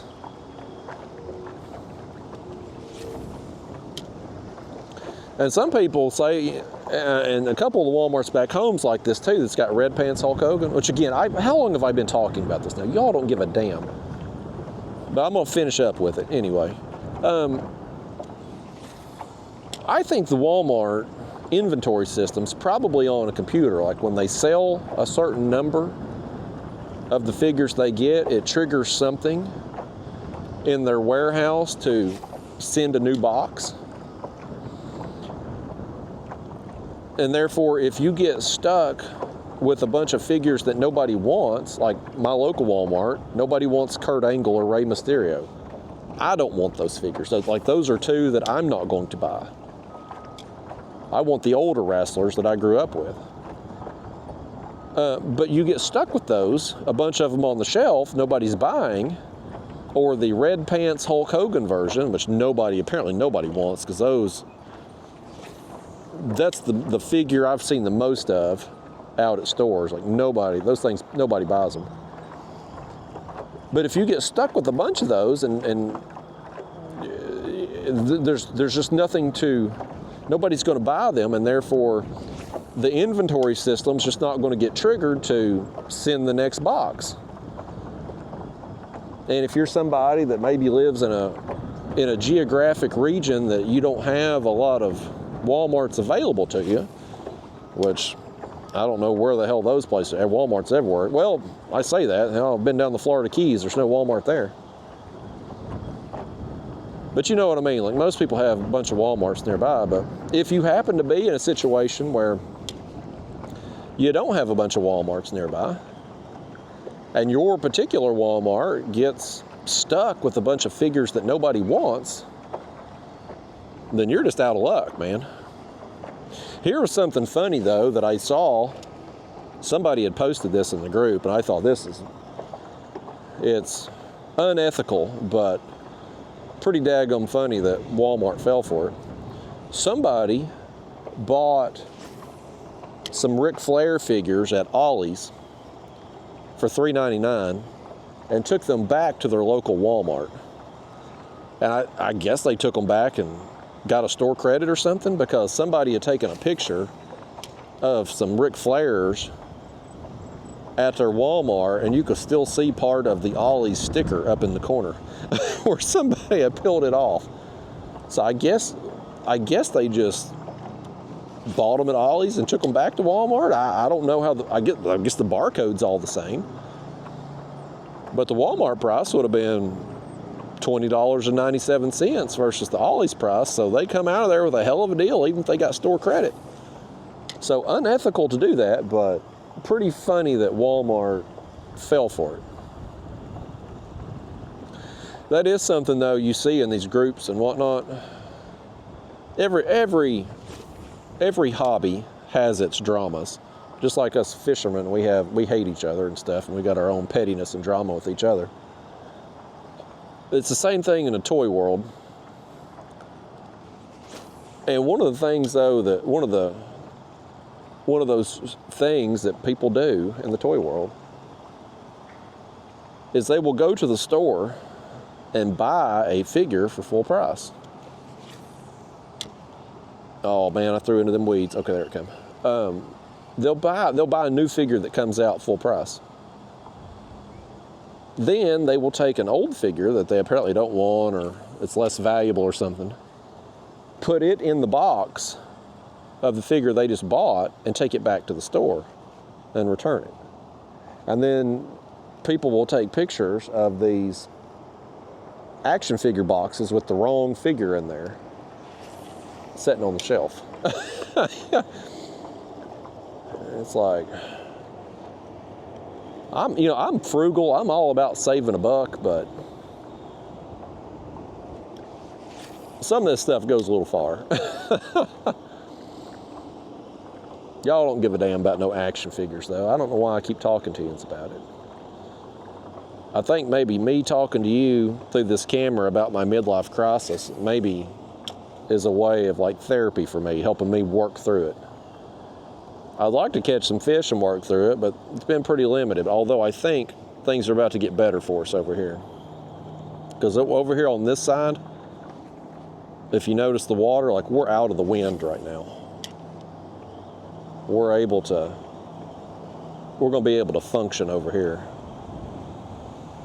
I'm going to make one more cast up in front of this dock with the spoon, and then we're going to try to work that gulp again around this dock up here. The wind still hit me a little bit, but nothing like it was over there on the other side. It's blowing from this direction, so these houses are kind of blocking it a little bit. We got some workers up here. I don't think they speak English though, so we're probably good.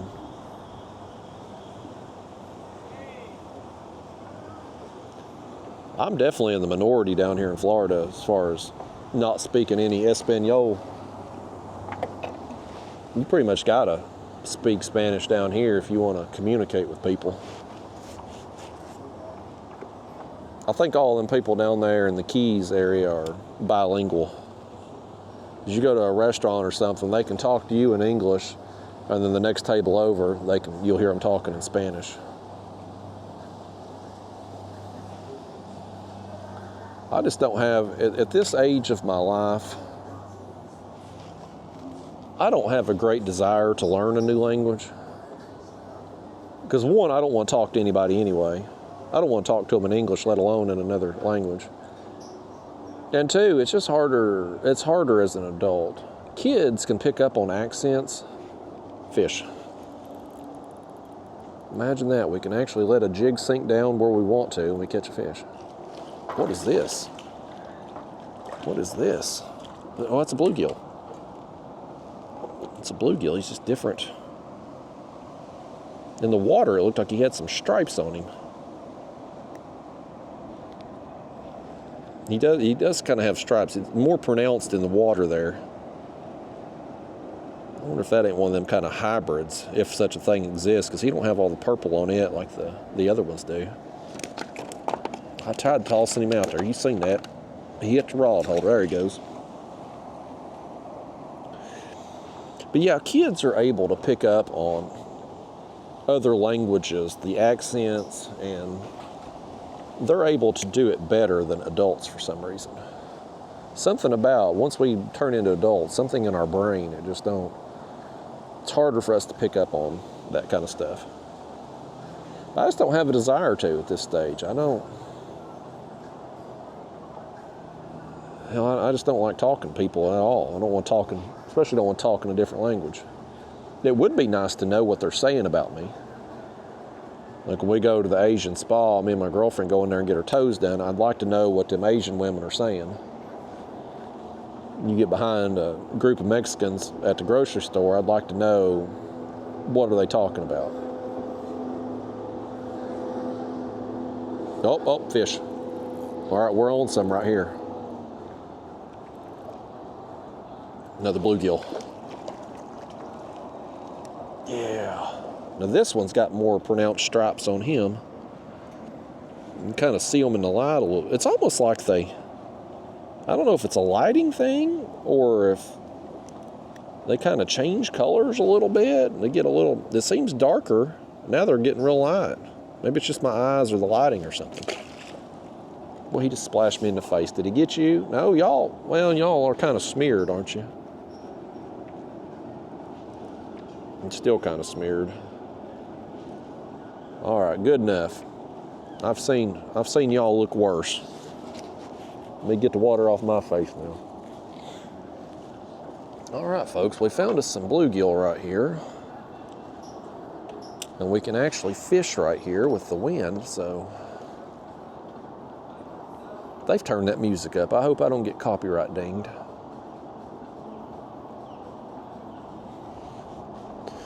These fellas down here, though, the Hispanic population down here in Florida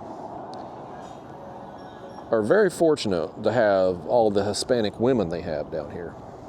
Because the women down here just, they look amazing down here. I've never seen so many 10s in all my life. Definitely don't get that many 10s up in Tennessee for sure. You gotta go to Target to see the hot women in Tennessee. They're everywhere down here. Back home, yeah, we have a lot of Hispanic people back home. But it's mostly illegals. They've come over the border, they're working jobs and stuff. It's all men. You hardly ever see a Hispanic woman where I'm from. If you do, she's got 12 kids with her. But you see a ton of Hispanic men. Down here, it's hot chicks everywhere. So these fellas down here, man, they've got it made compared to the fellas back home. That's none of the women back home, none of the white women back home speak Spanish, so they couldn't even communicate with them. And there ain't no Hispanic women for them to talk to. So I don't know what to do. I guess they just save up their money so they can go back home and get them a woman or something. You see them at the post office all the time getting money orders. I guess they're sending that money back home.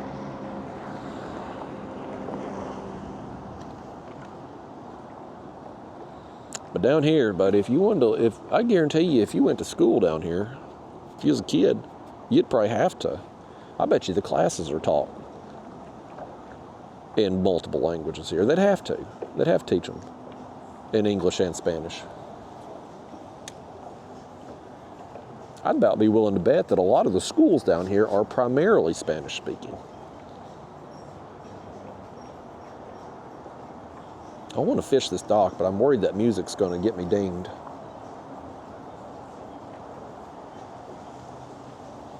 I'm going to throw over there. I'm hoping there ain't cords over by the metal poles in that boat lift. We may get hung in that thing. I got to make a few more casts here, though, because this is a perfect situation with the wind right now. We move on, I'm not guaranteed of having this same little cushion of the wind. I need to get the hell out of here. How long have we been at this? Oh, crap, y'all. We've been at this over 3 hours. I didn't realize it was getting that late. Dang. Y'all wasn't supposed to let me fish this long.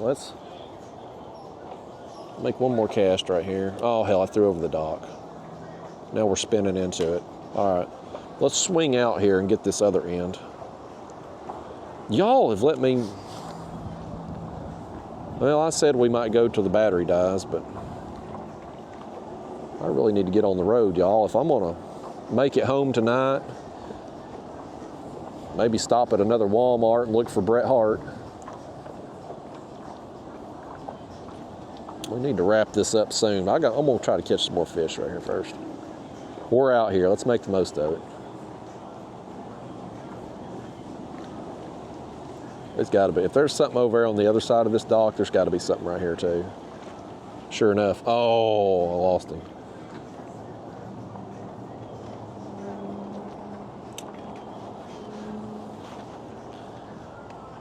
Let's see. Throw him back up under there in the shade, but it seemed like them others was kind of out front. Oh, we got something too. I went to pick up on it, and there he is. This feels like a better one right here. This is a better one right here, y'all. Oh, another bluegill. Yes. This is another good one. Yes. Hello, Mr. Bluegill. He's tore our gulp, but that's okay. Nice, y'all. Look at that. Oh, I love it. Let's get us a new gulp right fast. So he tore that other one.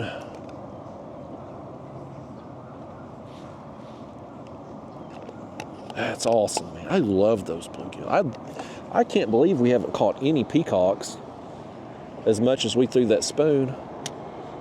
We may just not get any today. I don't know. We got a little time left here. I'm gonna fish, but we may not get a peacock today. But these bluegill, though, I love these things. I wish we had a place back home. It would ruin me from fishing for northern strain bluegill. Because, I mean, if you got these, why the hell would you want to go after the northern strain when these are so much bigger and stronger? But, boy, I'd love to have access to them.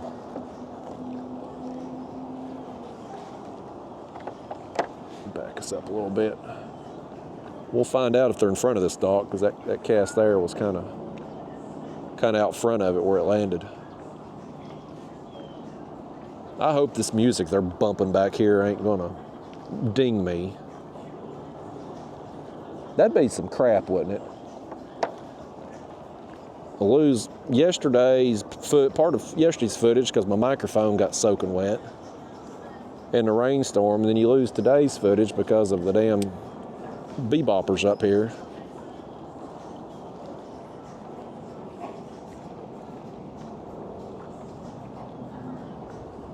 I'm gonna fish this dock though regardless, damn it. I want to try to catch something around here. We know there's some bluegill over there.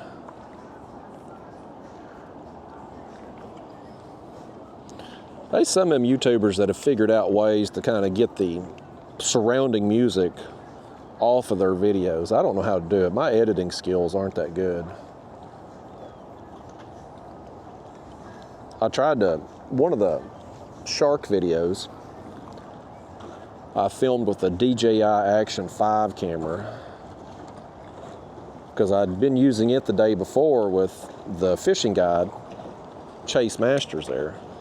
And I bought that DJI Action 5 because it was the new latest and greatest from DJI, and you can have 2 microphones via Bluetooth. Whereas the one I'm filming with today, the Action 4, you can only have 1 microphone via Bluetooth. But the Action 5 has two quirks about it. One, yes, you can hook 2 microphones to it via Bluetooth, but it starts out normal, but by the end of the video, it's like an old kung fu movie. Like your lips are moving, but the words are lagging behind. It loses about a second over a few hours. It's weird. So I always have to get in there and tinker with it and try to get the words lined up with the mouth. which is a pain in the ass on when you're trying to edit with iMovie, which is great for everything else I do, but not for that audio syncing crap, which I shouldn't have to do. So anyway, I mainly just use this Action 4. Well, I'd already had the microphone linked from the day before there with Chase, so when I went out that day to go shark fishing, I just took the Action 5. And I get back to the place we're staying, and I'm looking at the footage of the sharks I caught that day. And I'm like, damn it, the damn light sensor or something is messed up on that Action 5, because it was, it was a sunny day, there was no clouds. And all of a sudden, like, the screen would kind of get darker, and then it would lighten back up, and then it would get darker again. Like, it didn't make no damn sense why it was doing that. There was no reason. Because the way I understand it, let's move on from this dock. I guess we've called all we're going to get here. We'll get away from the beboppers maybe. I'm going to make some casts over here in front of this one though. I don't know how shallow it is over there by that retaining wall. There's all that grass coming off of it there, but might be worth making a cast or two just to check out. But the way I understand them light sensors in these action cameras, it's kind of like our eyeballs. You know how if you're outside in the sunlight and you walk into a dark room, your pupils will adjust, right, to allow more light in to help you see. Conversely, if you're in a dark room and you walk outside into the bright sun, you have to squint a second, right, until your pupils catch up to try to keep some of the light out. The action camera's light sensor kind of does the same thing. Like, it will adjust for being in a dark area to help you see better on the video, and in the brighter sunlight, it's not needed. Well, for some reason, mine was going haywire, and randomly, I was just scrolling. I don't watch these unedited videos, but I did want to go back and review the footage that day of me catching those sharks. And I was scrolling through the video just looking for find those places with the sharks. And I would see this random kind of sky changes, if you will, which made no sense whatsoever when you're out there filming in the bright sun. Like, it'd just do it at random, and then it would fix itself. And that Action 5 camera, for some reason, everything seems brighter on the screen. Like the Action camera, the Action 4, the video footage seems a little bit more dull than the actual colors of the scene. Like, I'm filming with the Action 4 today. Whatever this looks like on camera, it was probably actually a little brighter out here. If we were filming with the Action 5, it would film it brighter than what it actually is. Like, it's weird. And I'm not technical enough to know how to tinker with all these settings and whatnot, but I do think it's a problem with the sensor on the Action 5 I have, because it shouldn't just be going in and out. Like, that's not a settings issue, that's just a equipment malfunction issue. Or maybe I had saltwater spray on the light sensor itself or something. Maybe it was covered up. Maybe I need to look at that. That might be part of the problem. Maybe I need to clean that off or something. Because when you get this salt spray on your camera lens and it dries, it leaves the salt on there. So I have to clean the camera lens. I've had to clean it every day.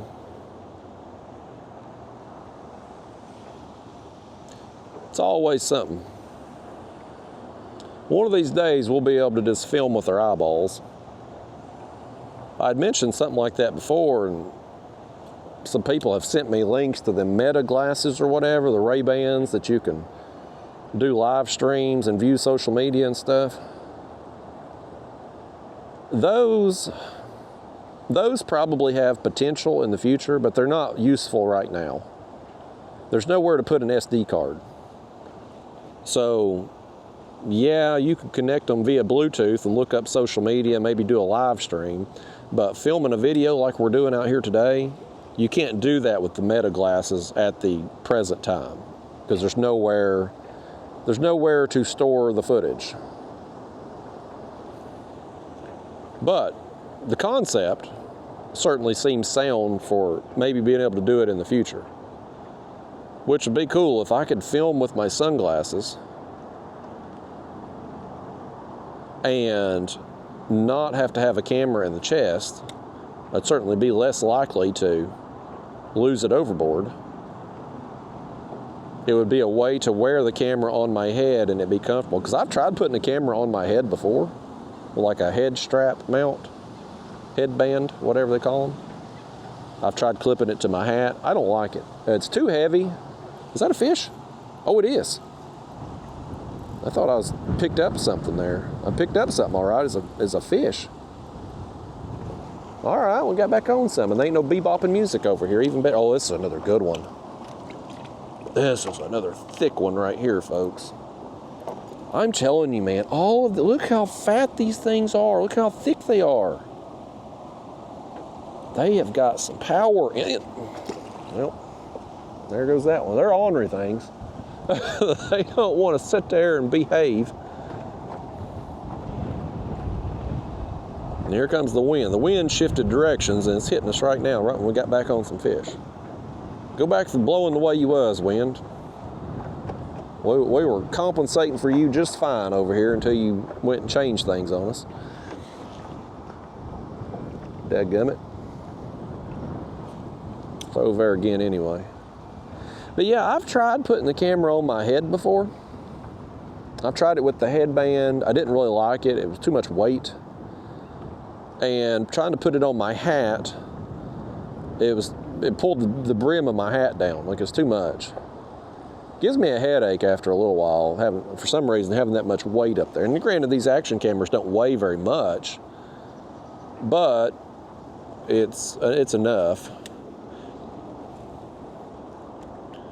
And two, I can look, like right now I'm gonna hit the thing here, I can check the time, battery life, and all that, and I can see it because it's on my chest.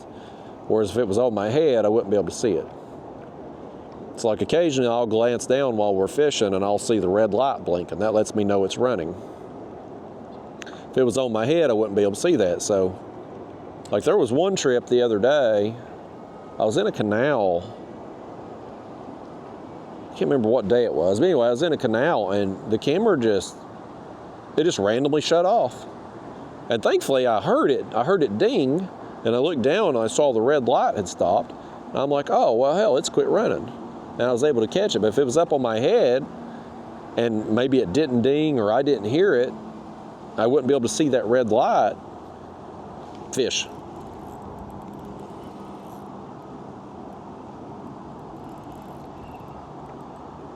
Another one. That one was out here in front of this dock a pretty good ways, folks. Maybe we need to throw out here in front of this one a little bit too. That's another one. I'm not going to throw him on the board, but that's a solid bluegill, man. Every bluegill, we have not caught a dink bluegill yet. Like, do the small ones just get eaten? Are they just gobbled up? Is it a situation where so few of these bluegills survive because of all the other predators that the ones that do just get to be big like that? I don't know, but I don't think I've ever caught a small copper-nosed bluegill here. Let me back up here. I want to fish this area out in front of this dock.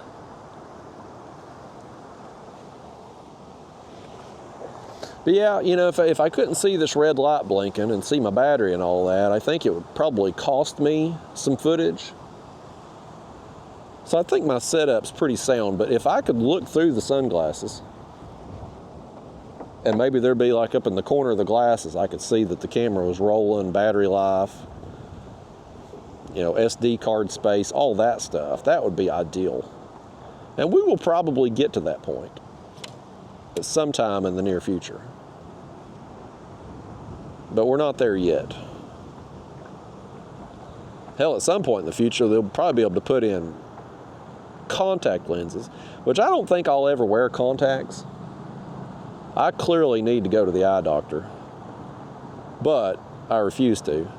But if I did go to the eye doctor, I would probably get glasses versus contacts.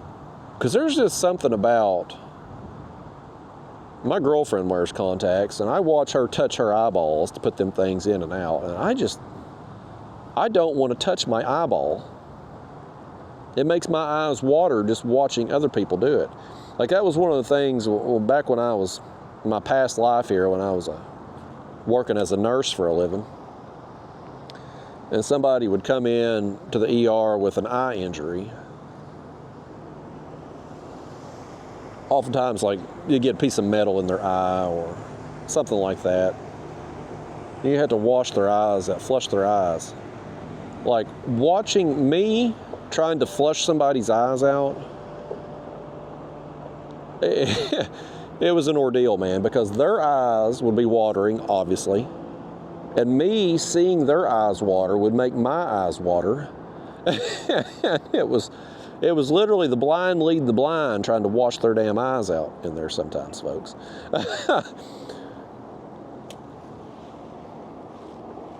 I don't know why that is. I just don't like seeing people touch their eyeballs. I don't like seeing it doesn't bother me to see people cry, but just like if somebody's got something in their eye and it's watering, it makes my eyes water. I don't know why. It never seemed to bother any of my coworkers, but boy, it did me.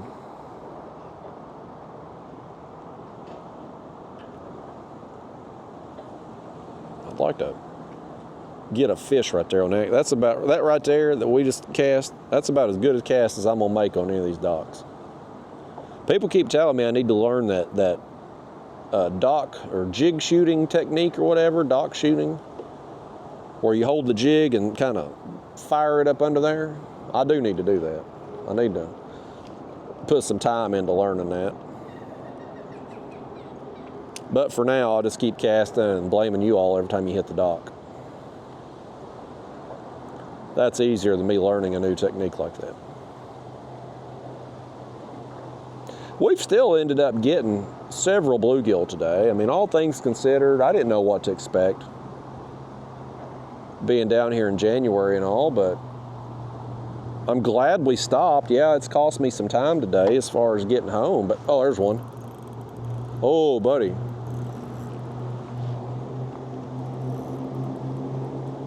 This one feels pretty good here too. It's another one that feels pretty good, folks.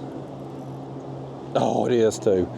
Oh, man, y'all. This one's another one that's got some stripes on him there. I wonder if them stripes are any significance, like male or female or time of year, water temperature. He definitely feels, I mean, the water's cooler. I can definitely tell. Here comes some more of them idiot jet skiers. The water's definitely cool to the touch.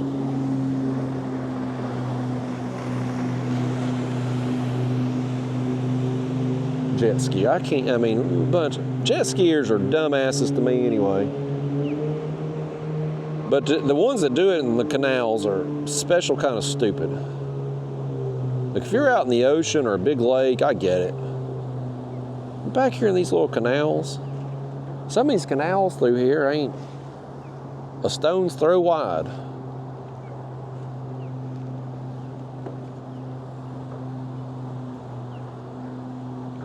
I don't get it. But if I told them I collect wrestling figures now, they wouldn't understand that either. To each their own, I reckon.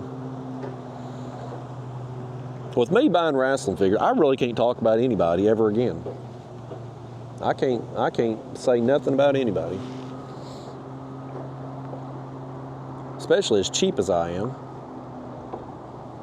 But for some reason, I'm happy to plunk down that $20 when I find Bret Hart, who I liked as a kid, but I wasn't a super fan of. He always claimed to be the best there is, the best there was, and the best there ever will be, but I would refute that. I probably wouldn't have Bret Hart in my top 10.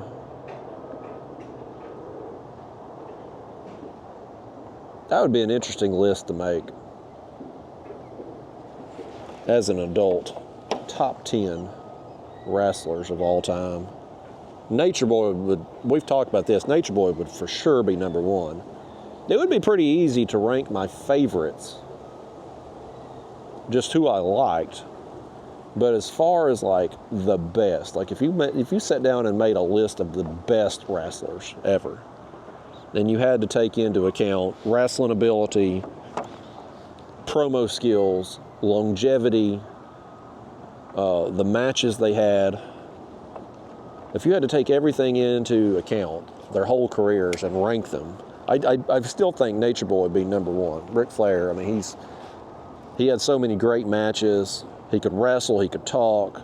His career was long. He could wrestle anybody. He would definitely be number one, I think, on my list. But then you get down beyond him, it's like, boy, 2 through 5, you could make a strong argument. I could anyway, for a lot of people. Shawn Michaels, he could wrestle anybody. I've become, as an adult, a big Rick Rude fan. I mean, I think he was somebody also. His career wasn't super long, but his promo skills, the fact he could have a match with anybody, I mean, he would be up there for me. The Undertaker wasn't the best in-ring worker, but my God, his character, the longevity, the matches he had, you could make an argument for him.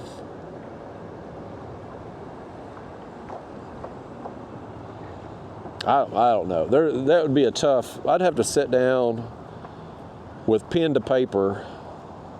I'd have to sit down and make a list, first off, of all the great wrestlers, and then start really putting some thought into it. That would be a mental thought exercise right there.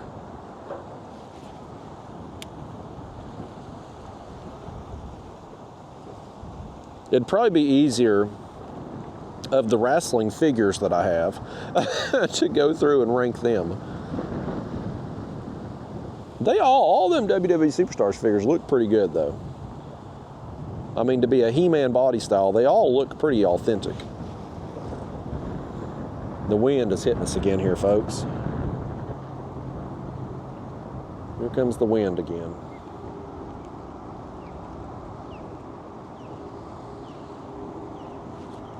I'm gonna make a few more casts here, and I think I'm gonna get the heck out of Dodge, folks. Because I know when we round, the way the wind's blowing, when we round this corner here, I can see the way the water's moving. We're gonna be right there in the wind again.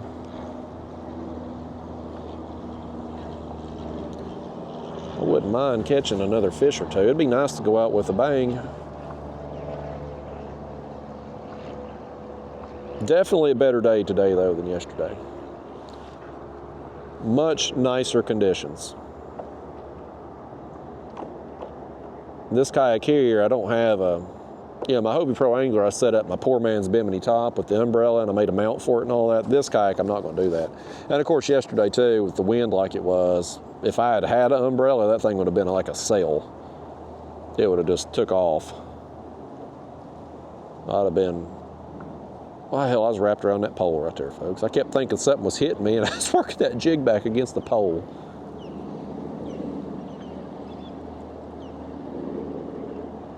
But yeah, much better day today. This has been, I'm glad we stopped here. We haven't gotten as many fish as what I would have liked to have gotten. No peacocks. As much as we threw the spoon, I would have thought we'd have got something, especially in that one canal over there where we had so much success before. But still, I'm glad we stopped here. It's really, it's not far out of my way. This Lake Ida from the airport is like 30, 40 minutes, unless you're in traffic, which I didn't hit any this morning. and it's heading north, so it's kind of on the direction I need to be going to get home. So it really worked out today. I'm very curious what we could have done down there on them canals I found, but if we'd went down there, mentally I would have been worried about my computer getting stolen out of the truck while we were gone. I'd been thinking about that the whole damn time. Now, at least out here we've got peace of mind to know that when I get back, I mean, I don't want to jinx it, hell, anything can happen, but this park being so many people here and being a nice neighborhood, like, I'm fairly confident when we get back, everything's going to be there. Some peace of mind.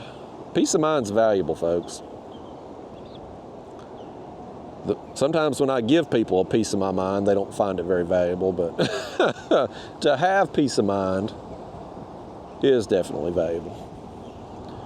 Well, here comes the dang wind. Boy, the wind has suddenly seemed to be shifting directions a little more.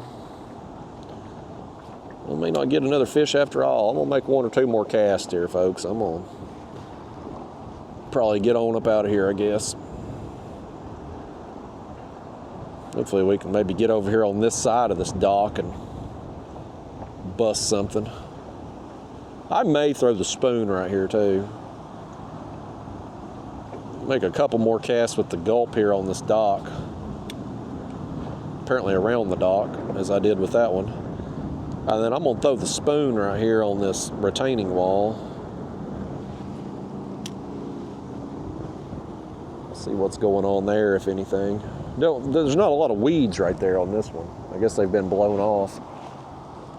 Don't know what's under the water, but all the floating stuff that we've dealt with on the other side, there's none of that going on.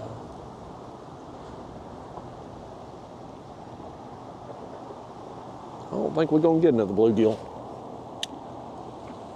I hope that cast went around the dock right there. I hope our line didn't get blown up on it. Let's see where my line went. Well, I think we might have got lucky with that cast. Can we get lucky and put it in front of a fish, though? Get you all adjusted here in the chest.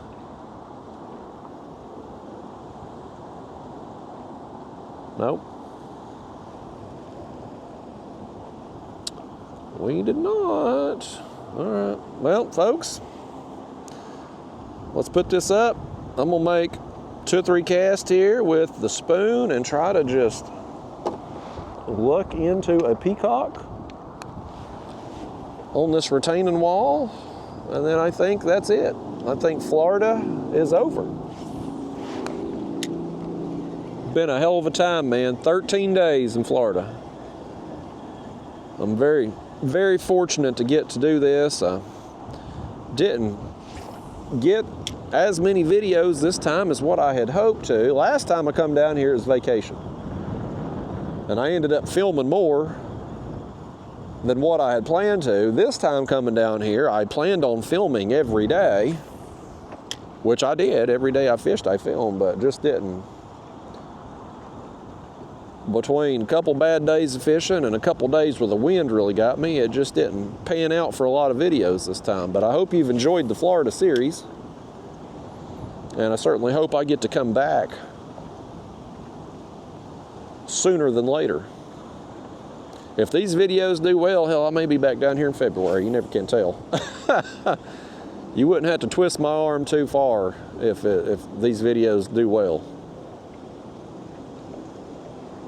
Guess we'll see. I just hope it warms up enough at the house to fish comfortably.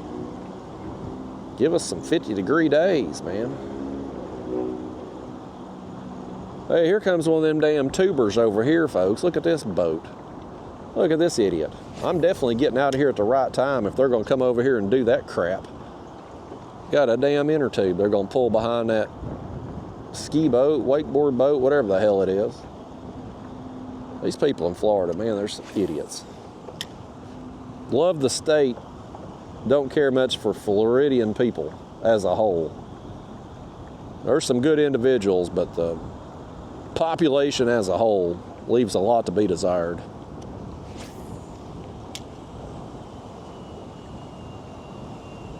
This girl's going to get a view right now. The wind blowing like it is blowing my short legs up, my pants legs up, my shorts. She's going to see my whole thigh, y'all. I guarantee she's going to sneak a peek too. I guarantee she will. I don't blame her. I'd sneak a peek too if I was looking at her like that.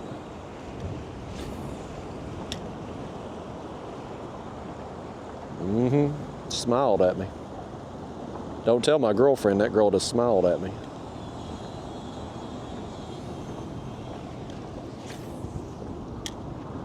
All right, folks.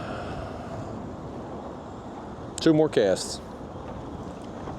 Way out here in the wind now. Make 2 more casts down this retaining wall, and I'm gonna skedaddle back to the car, start my drive north. Stop and get some gas, get a bite to eat, and drive till I get tired. Maybe find a Walmart to get gas at next. That way I can check out the toy department, stretch my legs a little bit, and hopefully make it back home tonight. And if I don't, I guess I'll stop and get a hotel somewhere. Okay, it's the last cast for real this time. Now I gotta get out of here. We fished too long today, folks. Nothing. I may troll that thing on the way back, actually. But anyway, I'm gonna let y'all go. Battery won't make it until I get back to the car anyhow, since y'all kept me out here so dang long. But it's been fun anyway, y'all. The whole Florida trip's been fun. Out here on Lake Ida, I love it. I love it here. It's so beautiful. I love them bluegill. Wish we could have got some peacocks or some other exotics. I'm thinking maybe it's this water temperature, weather related is the reason why we didn't get any exotics. But the bluegill, man, the crappie was good too, and that bass was nice, but the bluegill, that's what I really love coming here for. So it's been awesome. Me and my shorts and t-shirt here. The next time I stop for gas, after I get gas here, I'm gonna regret this outfit because I'm gonna be freezing cold out there pumping gas. But anyway, y'all, thanks for coming with me on this adventure. If I can salvage the footage of yesterday and the other trip into a video, you might see one more Florida adventure video after this for regular viewers, and then it'll be back to catfish or whatever I can get into there at home until our next on the road adventure. So anyway, y'all, be safe. Hope you're warm wherever you're at. I'll see you next time. Thanks for coming with me. Yes, sir. This parking lot is for boat trailers only, but I see you have your kayak on the trailer. Well, yeah. All right. But in the future, leave the trailer attached to the vehicle. Otherwise, you're going to get a ticket. Oh, okay. You came back just in time. You saved yourself 40 bucks. Oh, well, thanks. I appreciate that. It bought me a tank of gas. There you go. Well, thank you, sir. I appreciate it. Well, folks, did you hear that? We got back just in the nick of time. I was rolling my kayak back up here to the truck in a empty parking lot here. There's a million spaces open in this parking lot, and this cop's over here by my car. He's about to write me a ticket. Apparently, you got to have a trailer to park in this parking lot, even though I am using the boat ramp and the beach and have a vessel, I guess. Either way, you best have a trailer if you come to Lake Ida Park and park in this lot, by gosh, else you're going to get a $40 ticket, even if the parking lot's empty. But thankfully, I got here just in time. He was a nice guy and let me out of it. But anyway, that's a nice break we caught there, folks. I'll take it.